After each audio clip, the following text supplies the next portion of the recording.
I do have a keyboard, but my parrot without all the keys. Okay. Long story. Oh. Hi. Welcome, everyone. Welcome to segment 2 of the series Presidential Countdown to the 2020 elections, or the countdown to the presidential elections 2020. We're excited to have a great panel with us today. We are 4 days from the election. Right now, there's a lot of energy. There's a lot of early voting that has occurred. I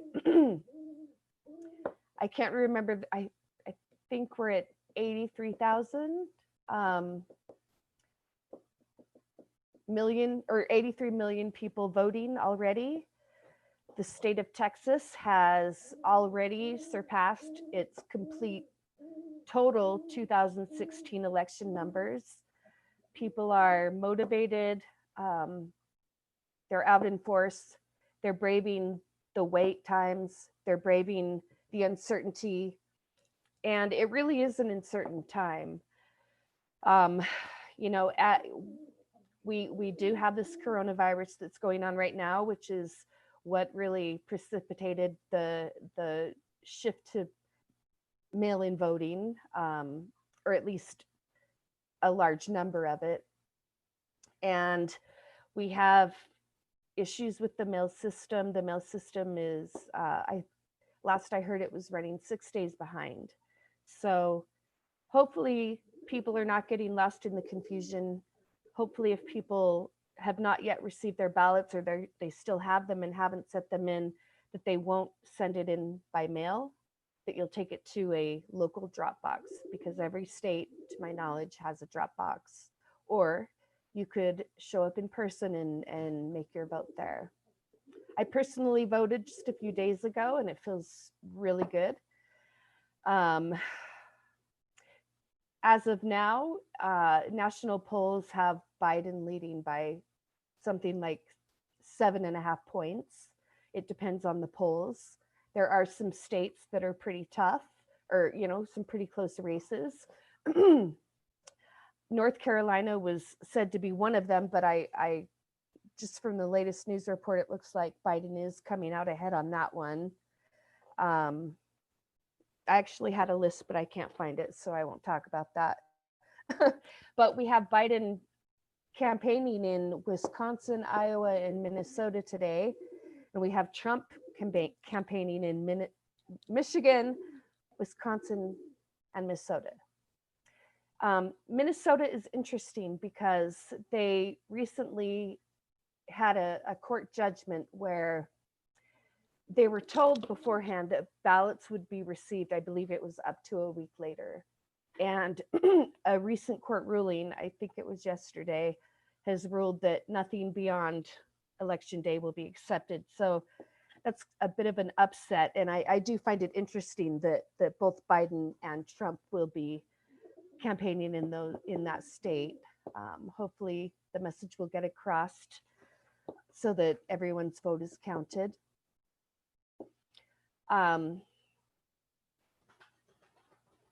But it's certainly an unprecedented election.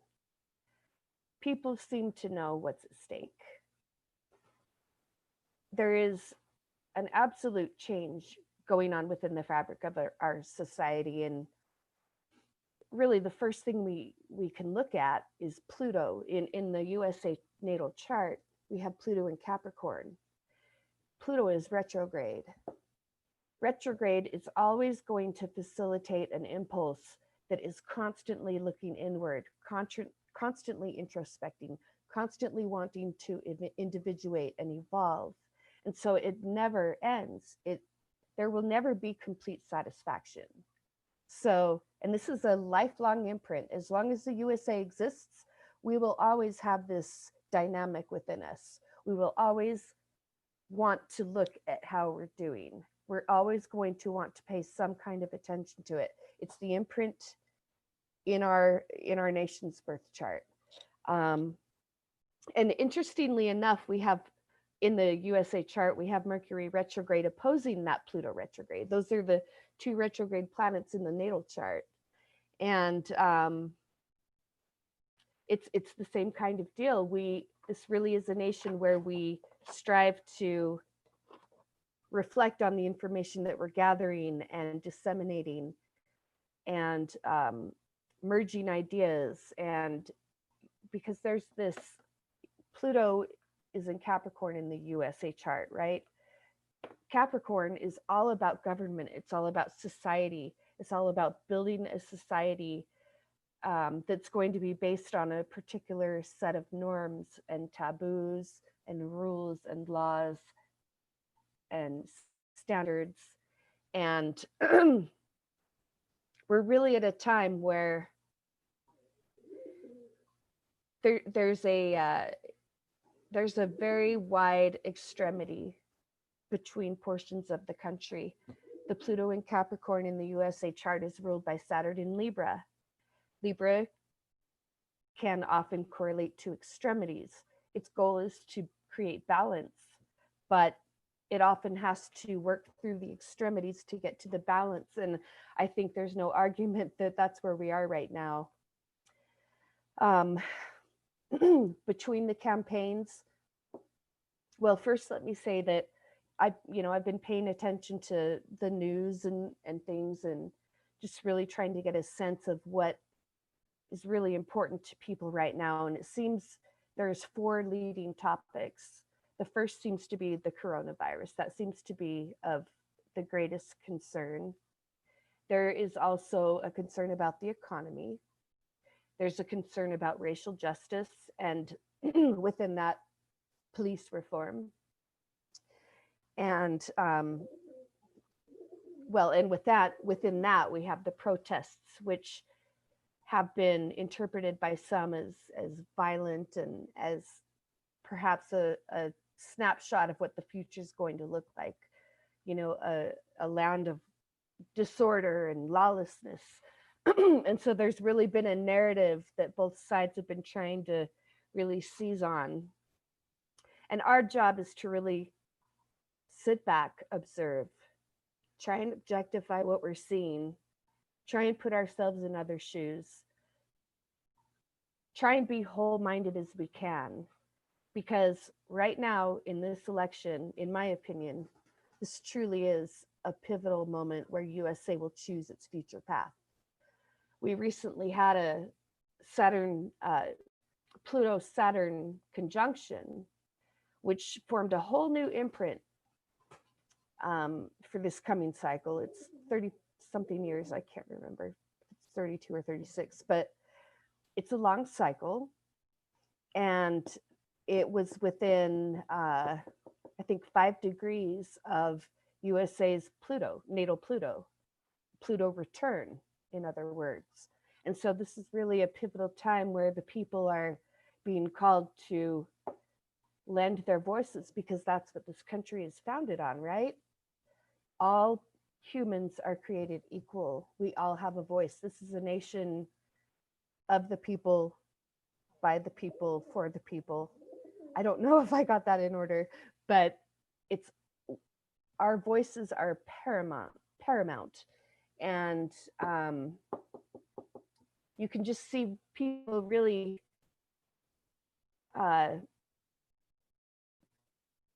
answering the call to play their part in determining how things go. So with that said, I would like to jump into this. Our first speaker, well, first let me tell you who we have today. So we're going to have Chad Alexander Harris, Marty Dixon, Ari Moshe Wolfe, Kimberly DeRosa, Michaela Villiers-Kendall, Sue Hillyard, and Daniel Fiverson.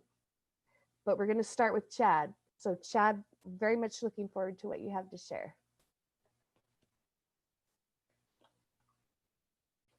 You're muted, by the way.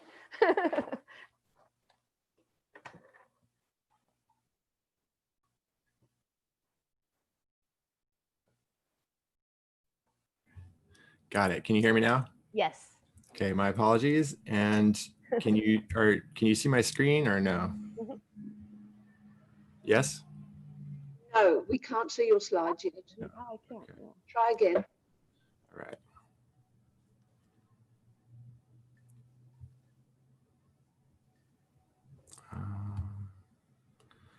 For some reason, let's see if I can do this. Okay, here we go. Yes, it's coming now, Chad. Great. Good. All right. Fantastic. Thank you, Stacie, for that introduction. Ooh.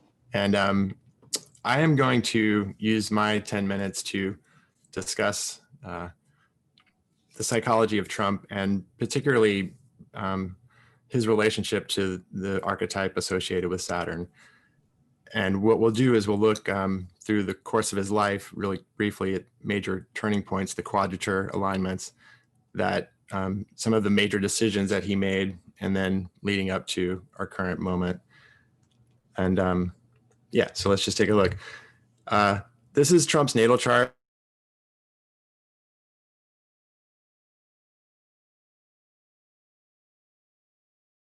What I'm going to focus on are just like three core aspects in his chart now, which are that he's born at a full moon, and it's actually just prior to a lunar eclipse. He's born just like an hour before a lunar eclipse. Or there's a particular wound or series of wounds that he had in childhood relative to, well, chronicled, illustrated by Mary Trump in her biography, which is that when he was 2 years old, his younger brother was born, and his mother had to have a hysterectomy, and she was not present for that year. She was in the hospital for near a year of his life, and he didn't develop, or he didn't have adequate mirroring. So he didn't have someone there, a primary caregiver, to meet his needs. And what happens often, or can happen, if one's needs aren't met in that early childhood development stage, we can develop a lack of empathy, inability to relate and have compassion for other people because of an inability, or because of the early childhood void of not being able to develop that capacity. And it seems as though that's a big part of his psychology today. And then I actually think, as many psychotherapists, which I am not, that he has antisocial personality disorder, which is also termed sociopathy. And we'll get into that in just a second, but it's important because the mother in his life was not present in an important way. And it's indicative just by the simple symbolism of his moon being in the shadow of the earth. It's not as present. His ability to relate to the world seems to be damaged in some fundamental way. Now, there's one complex that's really important, which is he has Mars, Saturn, and Pluto in what's called a midpoint alignment. And Pluto is exactly at the mid position between Saturn and Mars. And what happens in the complex of psychological splitting is when the superego, which relates to Saturn, kind of defines like an absolute boundary between oneself and the world. And Pluto corresponds to one's shadow in the id. And if one represses one's shadow and denies that it exists, it can build in strength and actually possess the ego, or possess one's superego even. And it seems as though this is a big part of what's happening in his orientation to himself, that he has a hyper defined or absolute sense of a boundary between himself and the world. And he doesn't allow for anything other than the good to be on the inside of his boundaries. Like, this is part of the narcissism. But when in psychological splitting, we tend to put up a strong boundary and identify all the good in the world on the inside of that boundary, and then project evil onto what's outside of the boundary. And you see this happen when Saturn and Pluto come into alignment. World War I, World War II, 9/11 is a good example. Like Bush comes out and he says, you're either with us or you're against us. And it's this absolute division between the good and evil. And evil needs to be destroyed in order for the good to survive kind of mentality. And you see this really strongly played out in his psychology. I mean, just yesterday, there was a overly hot rally and the firefighters were shooting water to help cool off the people. And he's like, are they friend or foe? And if they're foe, we want to attack them, you know? And I mean, this is everything in his life is split into good and evil and me versus them. And a big part of what's happening as well is Pluto is in a semi-square to the sun. So the possession by shadow of the ego is even more intensified in that sense. So real quick, Fred Trump Sr., he's born with Pluto and the sun and Saturn in a grand trine. So the superego and the id and his son are all in a harmonious relationship. And this is a big part of him as a builder, the builder of empires, that type of thing. But what's interesting is that Pluto is exactly conjoining Donald Trump's sun, and Saturn is trine to the sun, and Saturn is exactly opposite his natal Mars. And sun is conjunct Jupiter. So his father's solar impulse helped to support his inflation, his narcissism. And then he built the killer in a sense. He raised the killer instinctual person that was going to fight and accomplish and continue to build the empire at all costs, that type of thing. And Donald Trump interjected the parental authority, which we all do, often many of us do anyway, but he did it in an intensified way because of the wound from his mother, lack of empathy. So when you don't develop a genuine sense of self-worth, you appropriate others or you compensate for that. And he identified with his father's sociopathy and introjected that authority and became it in many ways. So in a sense, he's a wounded child that is possessed by shadow, and in many ways, it's not his fault. I mean, I don't want to not put blame on him, but there's many ways where he's acting out of these wounds that he can't control. Like no one desires to be a sociopath. You know, it's something that's a traumatic wound that is a psychopathology. So anyway, this is the Saturn cycle of his life, which is important to bring us to this moment, which is he had a major event when he was 7 years old. His brother dumped a bowl of mashed potatoes on his head at the dinner table, and he has this tremendous amount of shame. And the reason he did that was because his mother couldn't control him. He was beating up on his younger brother, and he was a tyrant even at 7, and no one could control him. And his older brother put the mashed potatoes on his head.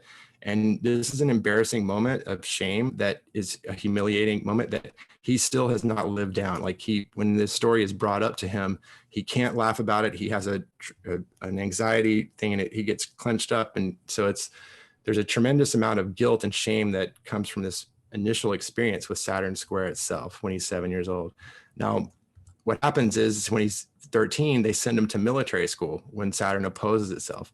This is often when the puberty stage and you're differentiating from the parents anyway, but they sent him to military school and he became the bully, the tyrant, and Pluto was conjoining his Mars when he was at military school, which is interesting. But then at the next alignment, Saturn square Saturn, he took his first job with his father at the Trump organization. Then at the Saturn return, they get sued. He meets Roy Cohn and countersues the government. And this is where he begins don't never back down, double down, always on your assertions and move forward. And there's a lot more to that, but we'll move on. The next alignment is really important. So this is when Trump got his gaming license, and it's the first Saturn square after the Saturn return. So, and this is the first time that he branched off from his father's mold and did something different other than real estate. So he wanted to be a casino magnate. So what's interesting here is Neptune is conjoining his moon, but opposite his sun. And there's definitely like a delusionary component to this where he's imagining that he's going to be this great casino magnate and it doesn't happen. Jupiter return, the inflation, but look at this, Pluto is exactly square Saturn. So the karmic consequences of this potentially being heavy. And then it wasn't, but just 7 years later when he actually had his first bankruptcy. So just the next alignment. And this is actually the Saturn return for where right now he's in the Saturn return for his first bankruptcy. This is where Saturn is today. It's at 25 of Capricorn. So he is going through his Saturn return of when he was actually first held to account. Now, what's interesting about this is that it wasn't just bankruptcy. He was going bankrupt, but he actually tried to steal his father's empire at this time. And not just from his father, he tried to steal it from his siblings as well. So he's just completely corrupt and betrayed his own family. And I think we're seeing plays of that now. So interesting. This is the White House Correspondence Dinner. Saturn returned for the mashed potato event. It's the second Saturn square after the second Saturn return, the first Saturn square after the second Saturn return. And what's interesting is this is when Pluto was square Saturn in the sky during the Great Recession. And this is when the Tea Party came in. So the conservative backlash to the first Black president. And he began his ride on the birtherism lie at this point. So again, divisiveness, Saturn, Pluto, separating and projecting evil onto the other. Now, this is whoops. Did I screw something up?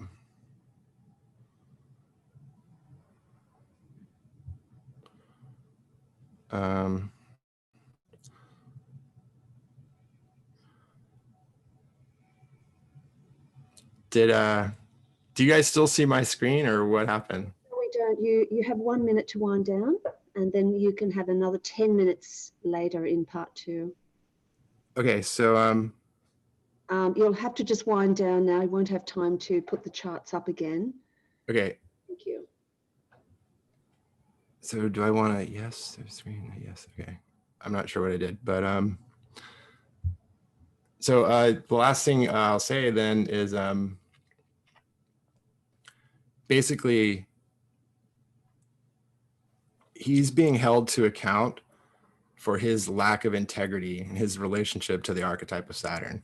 And the Saturn-Pluto conjunction in the sky is exactly opposite his natal Saturn. And he rode to prominence on a racist lie, and he's been a corrupt businessman his entire life, and he's never been genuinely held to account. And now he is. He lied his way through his entire presidency. He tried to lie his way through science and a pandemic, and that didn't budge. And the karmic reality principle is setting in, and he will probably spend the rest of his life trying to stay out of jail after he loses on Tuesday. So there you go. Amazing. Thank you, Chad. That was a very concise wrap up. I love it. Yeah. It's interesting. I get your point that there are circumstances that we are born into, and the soul is responsible for every condition that it creates. It's not always understood at first, and there's a struggle oftentimes. And it's unfortunate that he didn't have the influence of his mother in that critical time to really teach him empathy. But it does reflect a dynamic within his soul, which is really oriented to Capricorn in a way of self-serving, me first, versus I'm part of the collective body and we have a society. What can I give to this society? What would be useful to the society? How can I move the society forward? It's a completely different thing where there's do as I say, not as I do. I'm in charge all the time. I have power. If you question me, you're my enemy. There will be retaliation. These are really the darkest manifestations of Capricorn. And I do agree that I see that, and it's quite alarming. And I did see that event that you were speaking of with the fire hose, and how he just wasn't sure and called them sons of bitches and let's get them. If they're a foe, let's get them. So this is one half of the ticket that we're deciding between. So thank you for all of that, Chad. Sure. Excellent. You're welcome. Okay, let's see. It looks like next we have our Moshe Wolfe.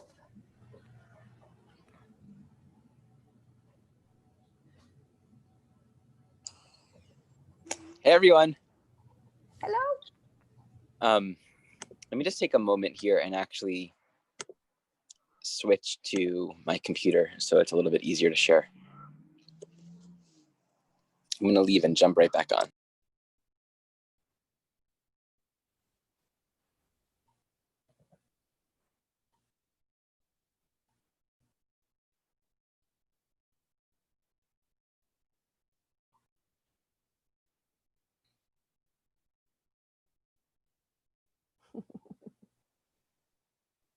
Okay, thank you for that.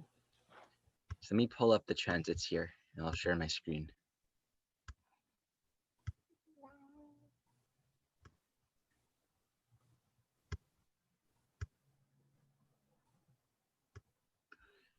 So I thought it would just be kind of fun together just to look at the planetary nodes and see what themes are emerging. We, of course, all know Mercury stationing direct on the day of the election. So let's progress to that.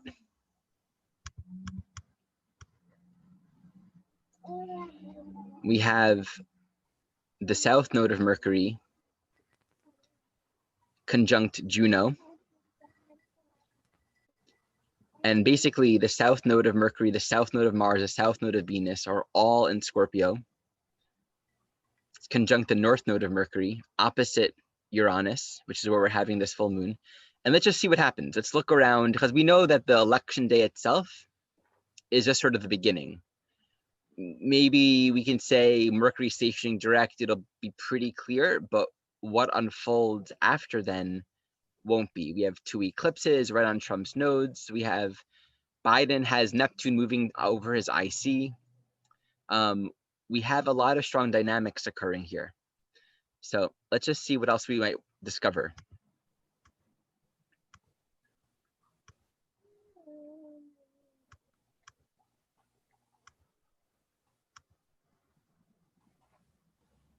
So we have the south node of Venus is moving into Sag. I'm curious to see where this might land on the eclipses. Okay. So for both eclipses, look at the full moon. We have the south node of Venus right there in Sag, and the north node of Mercury as well. And also for the second eclipse, the south node of Venus is right there as well, even more tightly. So the south node also falls on Trump's south node. And let's see other pieces that we want to find out. The ruler of this eclipse, of course, is Jupiter. We have Jupiter at the very last degrees. And we have the north node of Mercury moving towards the south node of Jupiter. So bear with me, I'm gathering information here. And hopefully this is interesting to follow as well. So here, the north node of Mercury passes over Jupiter by the time we're done with those 2 eclipses. And then the north node of Mercury moves to conjunct all of the Capricorn nodal points, south node of Pluto, south node of Saturn, and then it moves over Jupiter and Pluto and moves into Aquarius over the next couple weeks. Okay, so here's what I have to say about this. Right now, south node of Mercury, north node, Venus, all these points naturally, because the sun, they're never too far from the sun, are all in Scorpio. And they're all resonating with this Mercury retrograde cycle. They're all on these eclipse, on the full moon points. So this is still very Scorpionic.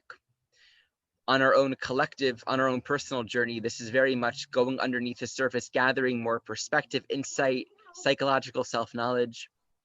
We're talking a lot about these really core issues. All of these planets, we're going to go into Sagittarius season. Even before the sun enters Sag, a lot of these nodal points are going to go into Sagittarius. And I feel this is going to be a period where, one, we can think of in our own individual lives, it's formative of our own perspective. What are we choosing to, what's our bottom line philosophy? What's our cosmology? What's our orientation? What's our perspective? How are we choosing to interpret the events of the world around us? Are we thinking of it always in strictly political terms? Are we thinking of it in strictly binary political terms?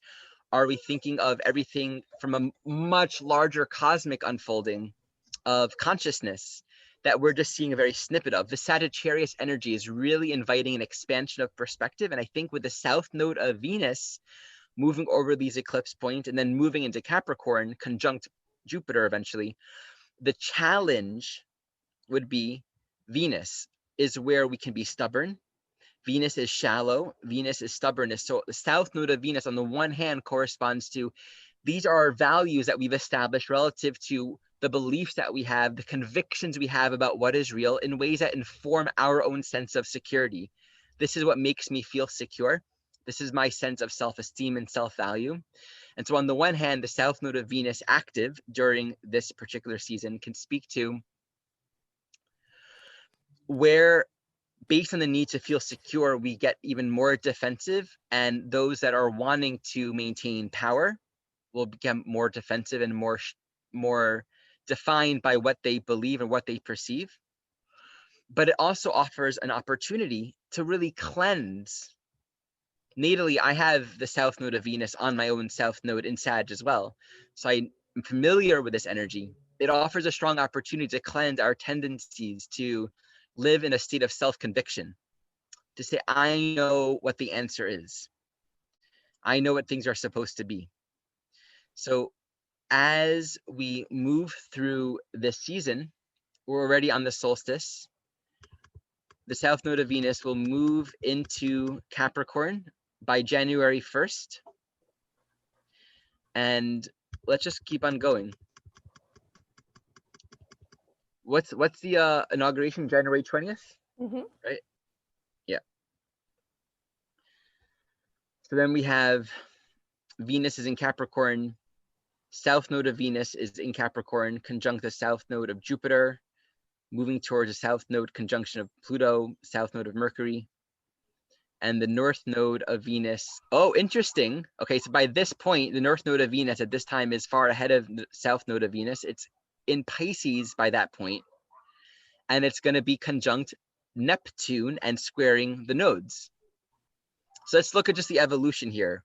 And I'm focusing on just the planetary movements through the point of view of their planetary nodes. So we have a lot of the inner planets moving from Sag to Capricorn, and they're all moving over the Capricornian planets, Capricornian nodes. And that shift itself corresponds to all the dynamics that we're looking at with belief, structures, powers, authority, and the whole breakdown of that. But the north node of Venus, just as Venus is moving towards Pluto, it's in a balsamic phase towards Pluto at this time, is on Neptune. So just one perspective on this is this itself symbolizes, even while we're in this very strong Capricornian Aquarian phase with all the south nodes and all the planets in Capricorn and Aquarius, the north node of Venus on Neptune squaring the nodes, to me, would speak to an opportunity to dissolve the, in this case, relative to Venus and Capricorn, the judgments, the strong constructs that we hold in our mind that keep us in shame, keep us in separation, that keep us kind of circulating in this place of, you know, this is the right way to do things, or this is the way politics has to go, or this is how things have to happen, because we know that it's not like that. I think the larger schematic of all of this says, as we know, we're not even in that Pluto opposition yet with the United States chart, that there's more to unfold, there's more evolution, there's so much more that's yet to happen in our own personal and collective life. So we can't expect everything to work out, you know, in the way that we want to idealize it to work out. So there's a quality of surrender, and also Neptune on the North Node, Venus on Neptune, Venus North Node, can also symbolize a quality of grace. Right? It's like these dynamics are not in our hand, they're not in our control. We think we can put so much effort to make things go a certain way, to try hard enough to make things work out the way we want them to. But sometimes life has its own flow, its own direction, and we can't control it.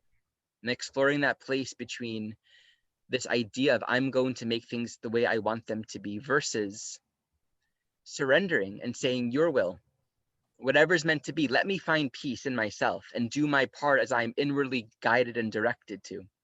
So that's my little piece right now. My apologies if this was sort of on the cuff, because it was. And hopefully that just opens up some places to reflect upon. Thank you, Ari. Yes, I appreciate all that you had to say about Venus. It also reminds me of the fact that, you know, with Venus and Libra, we have an archetype that is oriented to extremity, trying to come to balance. And we can see it reflected in the collective USA body right now. There is an absolute polarization. And part of that work is really going to demand that we step outside, try to step outside of our idealisms, to try and listen, to really listen with the heart, to listen to where another person is coming from, to listen to what a person needs. And it's really something we all have to grapple with. It's not one side or the other. We all have to do this if we're going to make this work. And it's really a time in the USA dynamic where the people we see how polarized we are. And so the next step is listening and seeing if we can come to a compromise. So any further thoughts on that, Ari? I just think that when we have the North Node of Venus on Neptune squaring the nodes with Venus and Capricorn moving towards Pluto, it says things are really heavy and tough and difficult, but we're all the same. You know, we're all here together. And what are the reasons that we decide to stop loving? So I think it's just an interesting thing to hold in our awareness as we move towards election and inauguration day, and just becoming attuned to where are we in relationship to the truth. Indeed. Perfectly said. Okay, well, let's move on to our next speaker now. We've got Kimberly DeRosa. Welcome, Kimberly. Hello, everyone. Hello. Thank you. This is a very interesting conversation, that's for sure. Let me see if I can share my screen. Give me just a second.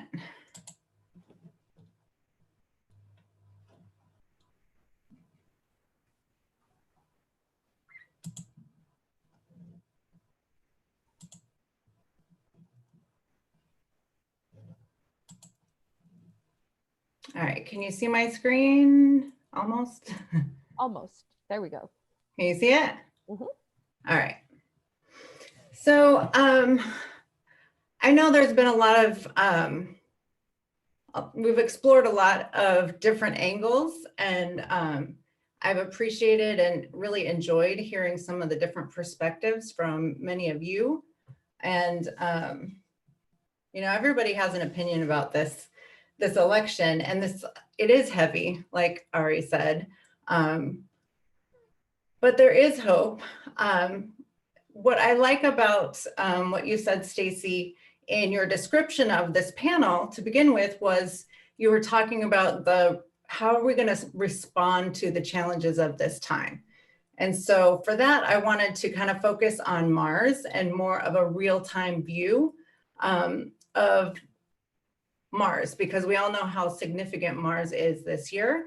And I would even take it a little bit further, because if you're not familiar with how I kind of use astrology as a tool, I incorporate it with the tarot and numerology and the year 2020, I mean, we all knew from looking at the stars years ago, we knew that planetary alignment in Capricorn and everything that was going to happen cosmically to influence us this year would be intense. But from a tarot perspective, I like to look at the tarot archetypes. The year 2020 is reduced to the number 4, which aligns with the Emperor of the tarot, which aligns with Mars. So naturally, Mars is a pretty significant influence, and it just so happens that this year of all years, Mars is spending an extra long time throughout the sign of Aries. And I feel this is impactful on our election because we have that instinctive stuff coming up. It's our response to challenges of the time. So this has been a traumatic year with the coronavirus, which I could talk a lot more about because there's so much symbolism in that alone, because the Emperor in the tarot that represents Mars and the sign of Aries there's a matrix of the cards that correlate with that energy. And the matrix of it is, it's called the crown, which, as you all probably know, corona also means crown. So I find it very significant. There's a lot more, we could go a lot deeper into the things that are very obvious and very blatant and very dominating at this time. But for now, since we're short on time, we're keeping it to 10 minutes here. I wanted to just take a minute and focus on the heliacal cycle of the planet Mars. So I use the Sibley chart, the Sagittarius rising chart. And in the USA natal chart, the Mars is at 21 degrees Gemini, which something I've been studying. So if this is new to you, I know many of you are much more seasoned and experienced astrologers than I am. Tarot is my first love, so I'm still studying and exploring astrology to a greater degree. But I recently studied Mars and the Mars phases with Adam Gainsbourg.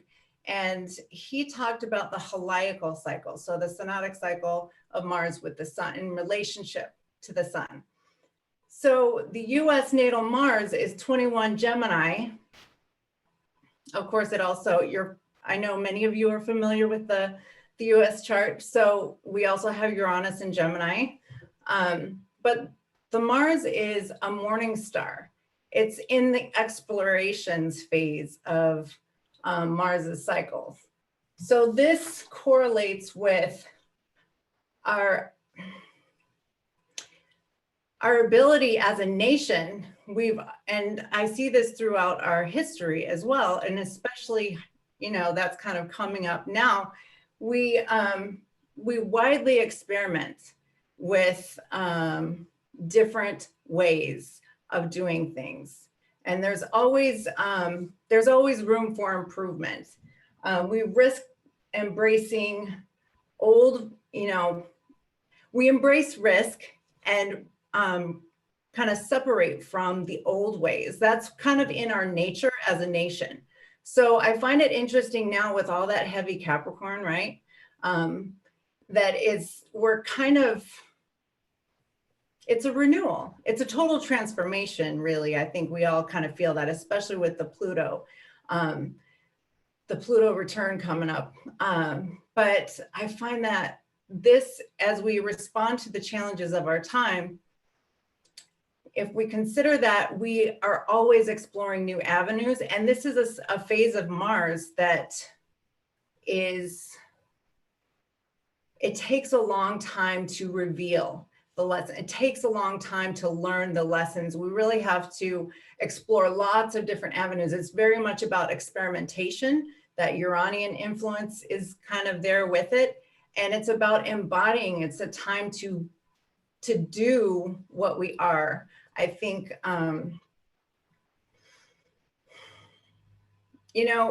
Tara All, I know she's been a speaker here in EA Zoom meetings a lot. I like how she talks about, in her Mars on the 1st, she talked about Mars representing the authentic desire.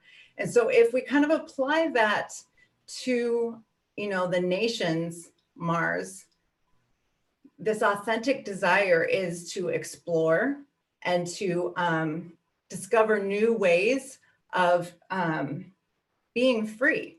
It's very much about an individual's agency and free agency. And that's something that is coming up. That is a central focus underneath the coronavirus. As we've all been locked down, our lives have been reshaped this year. So on election day, November 3rd, we will have Mars is still retrograde at 16 degrees Aries. And at this time now, this is the real time stuff, it will be an evening star. So it's already opposed the sun, and it's starting to come into the reorientation phase. And then when it stations direct on the 13th, it will be in the resurgence phase. So these phases, the phase that we are in now and will be on election day, which I feel is feeding the response to this time, because it feels like, I think you talked about it at the beginning, Stacie, this is kind of, there's a dominating theme, which is the virus. And that's not just in America, that's all over the world. And so how we respond to this kind of crisis, how we respond to this kind of challenge really kind of cuts to the core of what the USA is, who we were born to be as a nation, what our mission is. These are all Martian themes, right? And so it's kind of rediscovering that authentic desire. And in the reorientation phase, this is when we are reframing our identity. We're kind of coming into, it's a lower vitality, lower confidence with Mars retrograde, right? Those are kind of common overall themes. We're kind of weighed down by the heaviness of all that Capricorn energy. And, having been shut down and having the fear of, and all of the restrictions that come along with the virus, and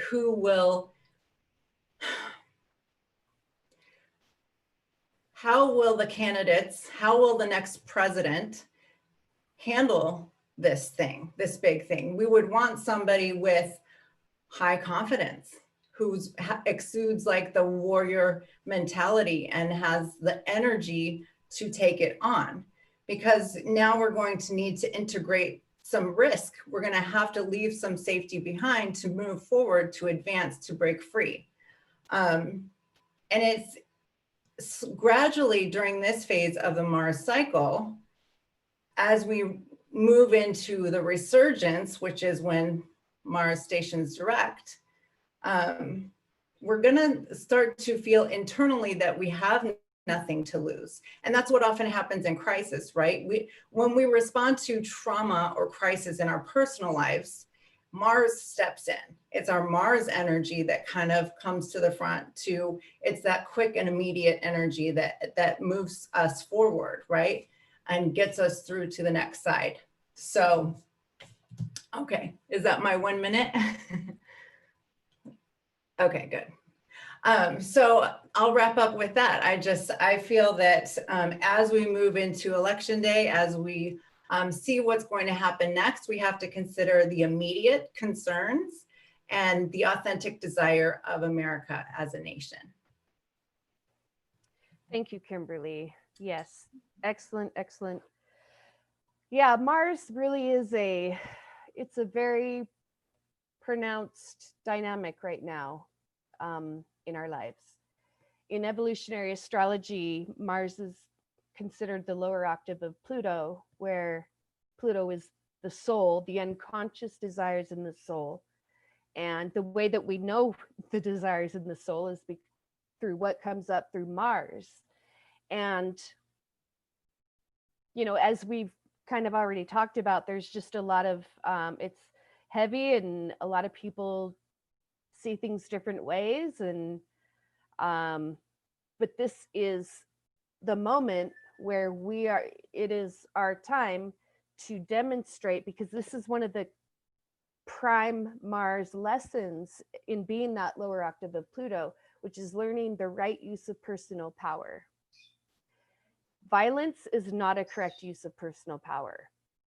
So what is the best nonviolent act that we can do right now? Vote. So that's what I'm taking from this. that was really super. Thank you so much, Kimberly. Thank you. Okay, now we have Michaela Villiers-Kendall. Just speak to us. I'll mute myself. Mm. Hi. Hello. Yeah, there's so much going on. It's hard to know where to chart. Start with these charts. It's really difficult to hone in onto the relevant parts, as we all know. But anyway, so I'm just going from that. Mars 21 degrees, of course, in the US chart is the same as, Trump's sun. So yeah, it's like he embodies something about America. You look at his chart. I will go back to his chart at the end, I think, and America's chart, but it's as though he embodies a lot about America, the good and the bad. I mean, it's square Neptune in the US charts, Neptune. So it's like, yeah, it's both. It's the shadow of America and the great side, the showman. He's a great showman. And that's what's appealed.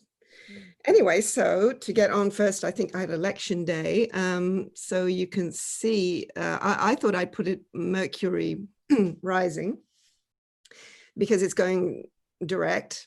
So I thought I'd lead with that and just see what that looked like. And of course, you can see straight away it T-squares. It goes straight into the T-square with Pluto, with, firstly, yeah, Jupiter and Pluto, and then Saturn, excuse me. And it's opposing Mars, and Mars is applying to that, and Eris. It looks, yeah, well, I mean, that's not Mercury going direct, and this is all lovely. This is Mercury going direct right into the heat of the battle, frankly. It's running straight into trouble. And yeah, and you look at on America's chart and that picks that up too. And of course, that's picking up in Trump's chart. With Biden's chart, I mean, there are some things being picked up in Biden's chart, but frankly, the amount of stuff being picked up in Trump's chart is just extraordinary. I mean, you can see that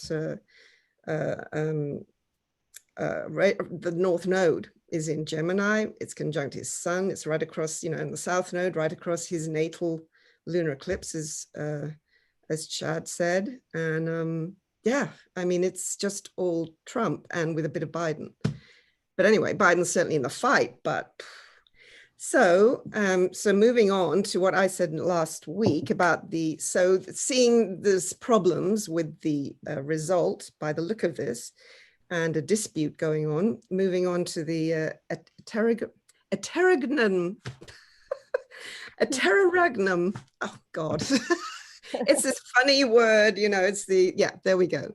So it's very complicated looking at this. So what it is, it's starting from the 8th of December, where it would all kick off if there was a dispute about the election results. And what they're saying in this really good article, as I mentioned last week in The Atlantic, is that what if there was even a landslide for Biden, that Trump could decide to dispute the results. So what would happen is this whole really complicated system would kick in. And it says it starts the Aterragnum allots 35 days for the count. So it's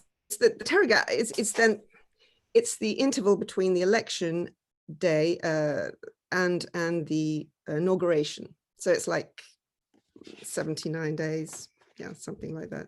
So anyway, so it kicks off if there's a dispute about it, which, as it points out very well in this article, not many presidents, you're meant to concede.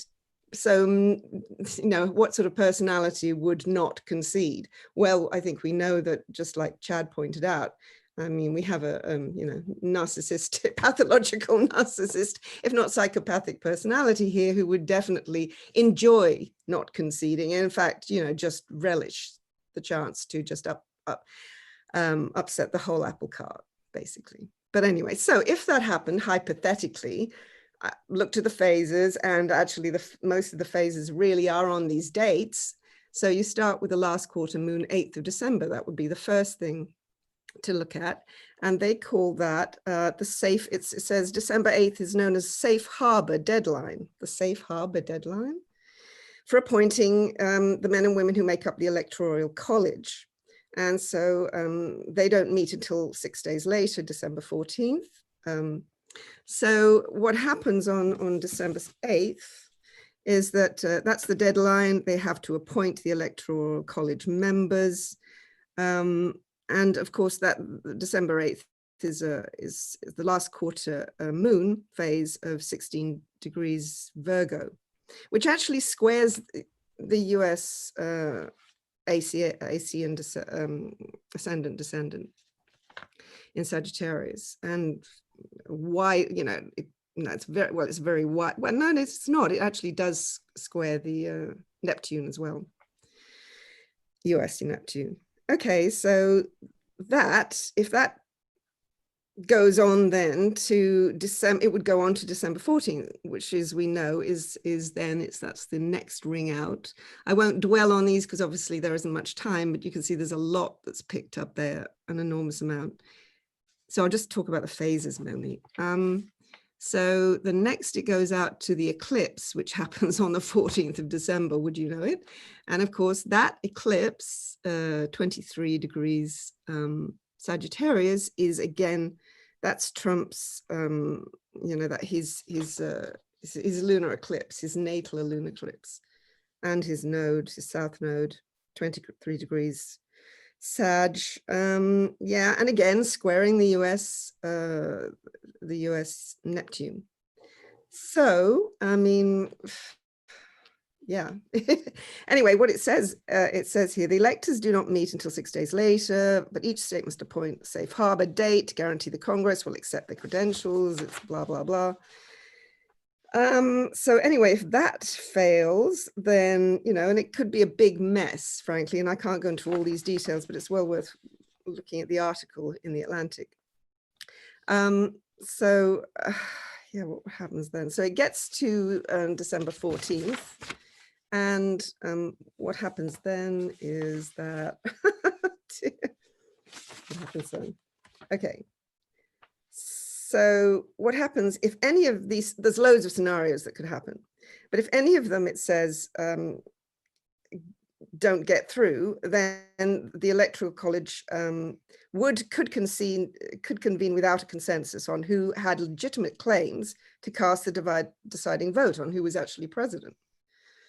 So anyway, so then it goes on from there, and it goes on to the next stop, which is January 6th, which is the next ring out. Yeah, that's the next last quarter moon, January 6th, and that's the last quarter moon in Libra. And that's interesting because that's actually conjunct the US Saturn. So, and it's actually conjunct Trump's Jupiter. Interesting. Anyway, at that point, and it gets more and more interesting if it gets to that stage, and it's very, I mean, if he disputes it, it will get to that stage. And most likely. And so, okay, so what happens then? The House and Senate meet jointly for a formal count of the electoral vote. And also, Uranus goes direct. Actually, it stations then on 7 degrees Taurus, which is an interesting, it's an interesting degree.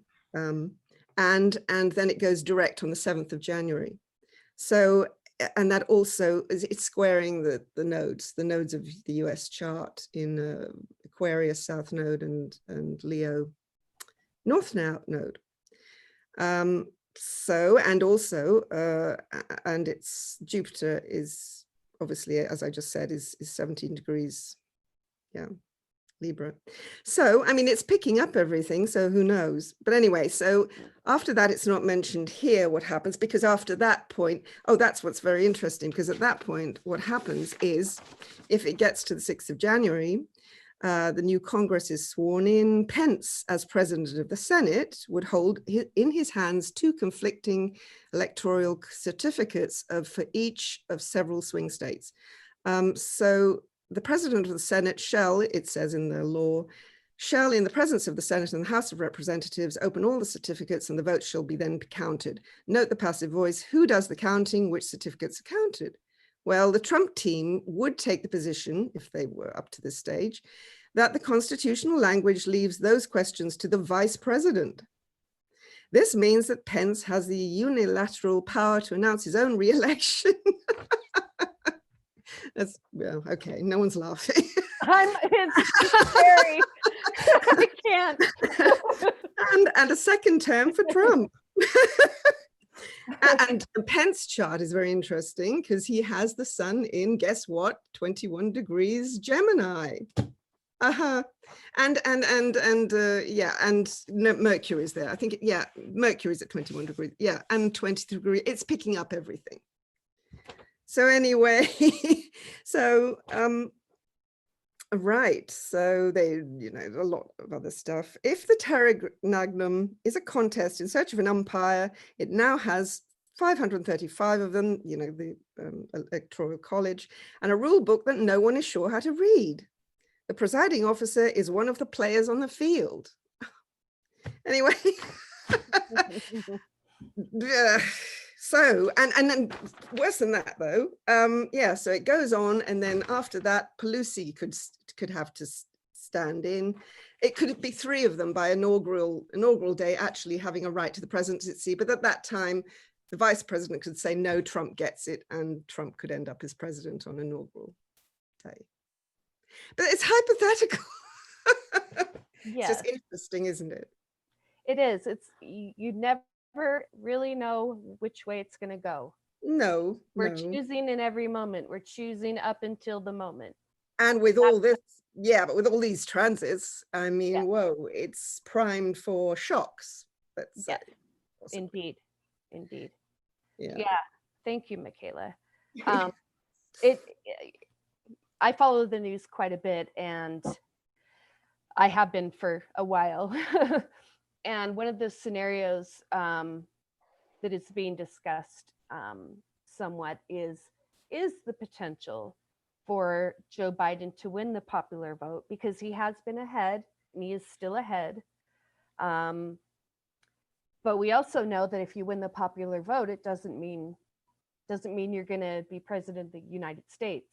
It depends on the Electoral College. And so I appreciate you spending some time on those dates where the delegates are appointed, and then when they meet, and with the moon in Gemini on the natal USA Uranus in Gemini, we can imagine that there might be a little bit of chaos there to sort through. And then again, we have the transiting north node of the moon in Gemini directly on Mars in Gemini in the USA natal chart. So it really could be any of those things. Do you have? Let's hope not, right? Right. What do you think? What does it look like to you? You don't have to make a prediction, but to me, I'm just it's like Gemini. Like, I don't know. I don't know. Well, it looks pretty hairy to me, and yeah, it does. Yeah. So maybe it's helpful for us to just prepare for that. Brace ourselves. Yes.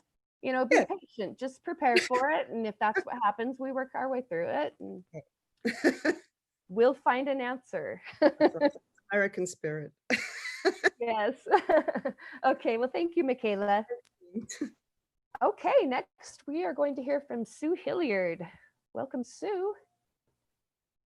Hi. Of course, right now my cat is going to jump up on my lap. I'm going to stop my video so I can share my screen. Come on, baby. And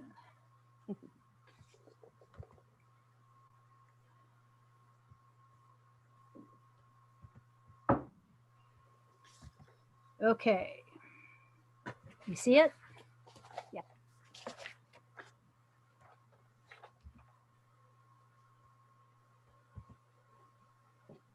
You see my screen? Yes. Okay, cool. All right, so I'm going to add a little different perspective, and that is adding some asteroids in. And to me, asteroids add detail to the astrological picture and help flesh out the story. So I'm starting with the same chart I started with last time, what seems to be the important defining moment of this presidency, the day that Trump tweeted he had contracted COVID-19 after 9 months of denials and actions and other specific actions reflecting the hubris of his administration regarding the coronavirus and resulting pandemic. And as a result of these actions, his wife and teenage son were also infected. That day, asteroid Hygeia, which talks about health, was conjunct 12th house natal asteroid Atlantis, which among other things speaks of hubris, and was also conjunct his progressed midheaven. You can see that the natal asteroid Hybris, also regarding hubris, is a few degrees away from Atlantis, right here, and was exactly conjunct progressed Pluto. Transiting asteroid Atlantis was exactly conjunct progressed Atlantis near his Leo ascendant, which was being exactly touched by transiting Venus, the planet Aaron Sullivan has associated with the virus. Transiting asteroid Hybris is conjunct his 4th house Sagittarius moon, asteroid Coronis opposite his progressed 3rd house Juno and progressed ascendant, pulling his family into the mix. Transiting Sun had been conjunct both his natal and progressed Neptune in the previous few days that included the super spreader event introducing his Supreme Court nominee, where numerous members of his administration also became infected. And here are some abbreviated meanings for some of the asteroids that I've used. I won't read them all, but you can take a screenshot if you'd like. And if anybody wants a PDF of my slides, please feel free to ask me or Linda. But a few of them of note are Pan and Pandora, where Pan means all, every, whole, all-inclusive, and it's the root of pandemic. Hygeia is health, prevention, not cure. And chaos is the vast void, the chasm, the abyss, or emptiness before things came into being. Chaos is conjunct the vertex in this chart for the US election day, cast for Washington, D.C. at 7 a.m. when the polls open on the east coast of the country. Asteroids Pan and Coronis in the 6th house suggest that the pandemic could figure into the election. Mercury is stationary, turning direct that day, so it will not be moving much for a few days. And it also being tightly square Saturn can indicate that we will not have a clear winner immediately, or that there are delays in reporting the results as they are called into question. Asteroid Arizona will be conjunct Pluto down here.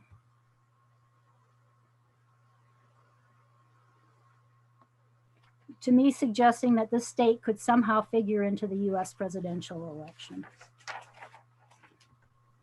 Here's Arizona's statehood chart with transiting Pluto square their nodes. Pluto, their nodes. Eris is conjunct the north node, which will ultimately have 3 passes of transiting Mars, and stationing Mercury is very close to their south node. Transiting asteroid Hygeia in the 6th is opposite natal Mercury and Hygeia. Here, again, echoing health concerns as a possible issue.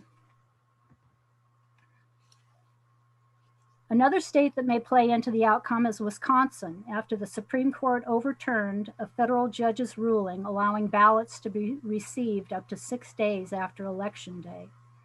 Interestingly, their 10th house natal Gemini sun is minutes from the coming lunar eclipse point of November 30th. Here, the transiting north node is conjunct their natal Mercury and also Trump's north node. Natal and progressed Pluto in the 8th are opposite natal Coronis and transiting Mercury. All are being squared by transiting Saturn from the 5th, and transiting Coronis is conjunct natal 8th house Uranus. Natal Karma in the 2nd is squared by transiting Pluto. Progressed Karma and Coronis are conjunct one another near the IC and opposite the Sun, and transiting Karma in Leo is square natal Venus in the 9th. And Coronis is one of the asteroids that's been kind of attributed to the coronavirus pandemic. The Supreme Court ruled, however, that Pennsylvania and North Carolina can receive ballots after Election Day. The full moon tomorrow will be conjunct transiting Uranus and falls across Pennsylvania's ascendant-descendant axis. Could we see one more October surprise from Pennsylvania?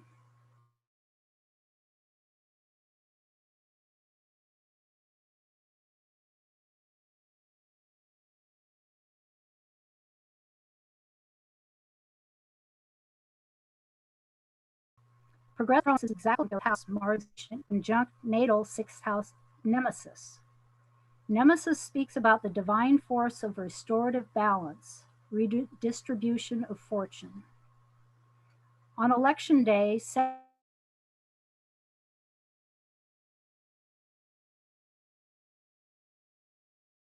Saturn is conjunct its house, which has its 8th house Sun, with the North Node very close to their 2nd house Jupiter, and transiting Mars square 3rd house progressed Jupiter. At the end of his retrograde cycle, Mars will spend the next month within a degree of a conjunction to progress 12th house Caraclo and a square to progress 3rd house Jupiter as he slows down and turns direct on November 13th. Caraclo is Chiron's wife, who holds space for healing to occur. Jupiter is about our beliefs and also correlates with the rule of law and legal battles.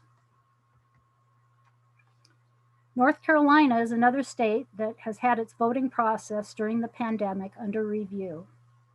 On Election Day, transiting Karma in Leo is exactly conjunct their 5th house Mars, exact to the very minute. Transiting Mars, Coronis, and Eris have all been interacting with natal 6th house Neptune, 12th house progressed Hygeia, and Caraclo, as transiting Pallas, Jupiter, and Pluto square them from the 10th house and conjoin progressed Eris in Capricorn. Jupiter and Pluto will have their 3rd meeting on November 12th as Mars stations direct conjunct natal 12th house Caraclo and works its way back through the cardinal soup through the end of the year. After he moves into Taurus, he will eventually meet in squares with Jupiter and Saturn, who will have moved into Aquarius, and then on to a conjunction with unpredictable Uranus on January 20th in the afternoon of Inauguration Day, with transiting Neptune almost exactly square the moon's nodes.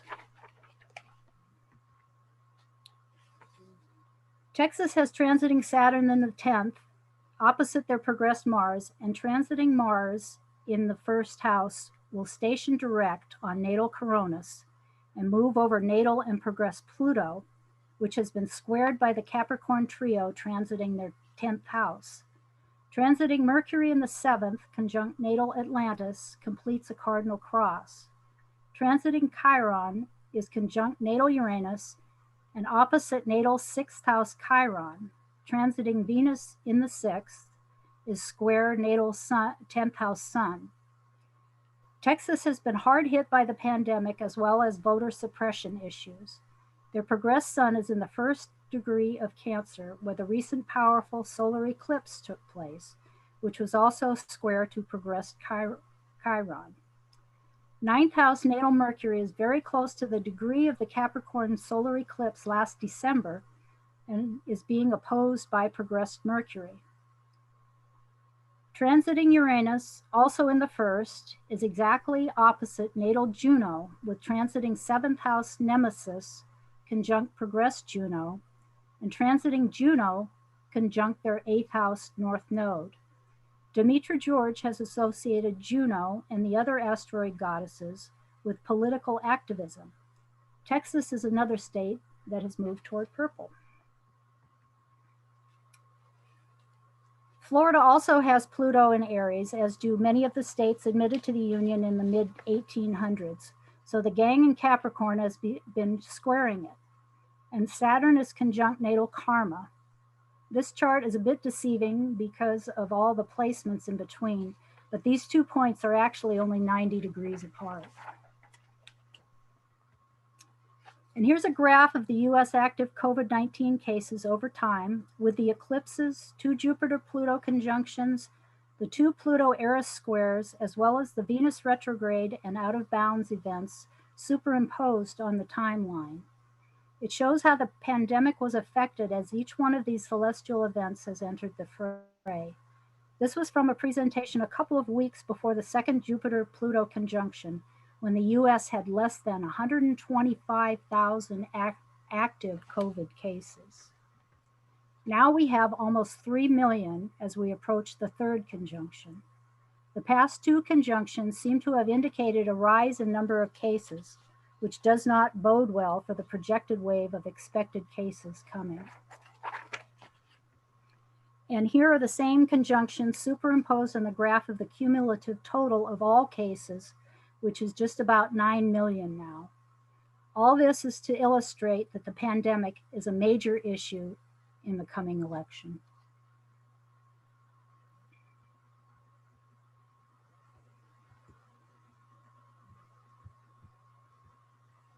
And it's a lot. It's a whole lot. But to me, the asteroids just add a little bit of flavor to, you know, you guys are all very good at your each little part and interpreting it the way you see it, and which I love, and I appreciate listening to everybody. But this is just my little addition. Thank you, Sue. And I do appreciate that addition that you bring. I agree. Asteroids can really bring in a lot of the nuances that aren't otherwise seen. And so, yeah, it was a lot of information. You always do that to me. I know. It's all my Virgo. I just trying to get my brain around it. No, Virgo and Gemini. So good. It's so good. And I appreciate that you really touched upon those 3 important states in this election. You know, North Carolina is close. Texas, you wouldn't have predicted would even be a possibility for Biden, but it appears that it may. And then Florida, of course, is up in the air. So yeah, thank you for all of that. I really appreciate it, Sue. Sure, thank you. Okay, and next we have Daniel Fiverson. Welcome, Daniel. Thank you, Stacie.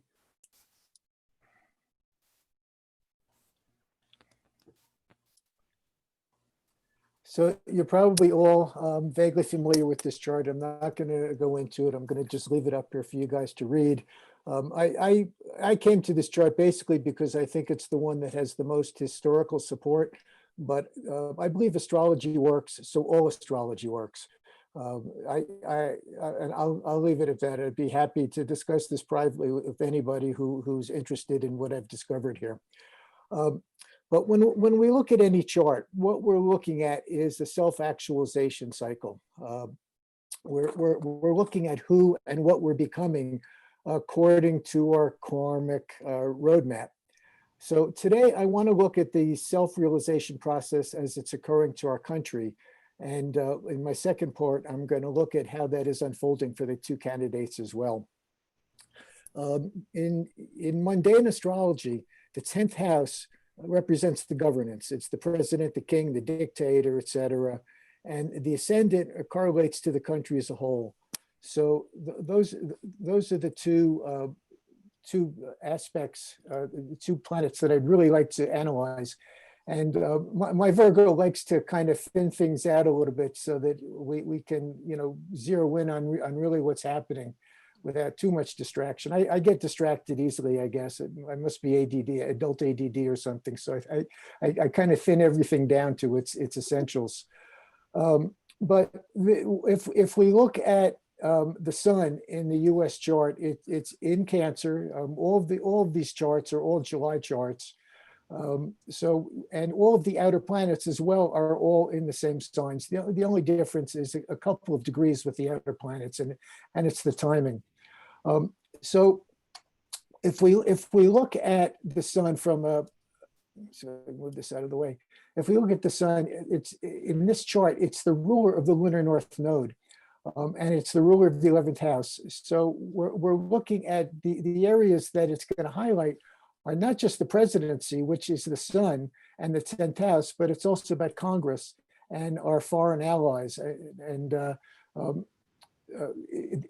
in mundane astrology, the sun is the president itself. So the Scorpio sun by transit is applying to a first quarter trine to the US sun.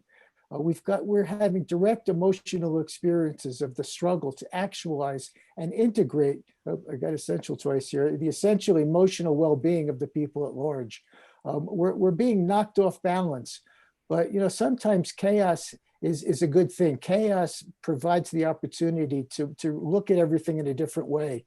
It gives us the opportunity to see something that we might not have seen when it was all solidly collected and crystallized. And it's a Uranian dynamic, really.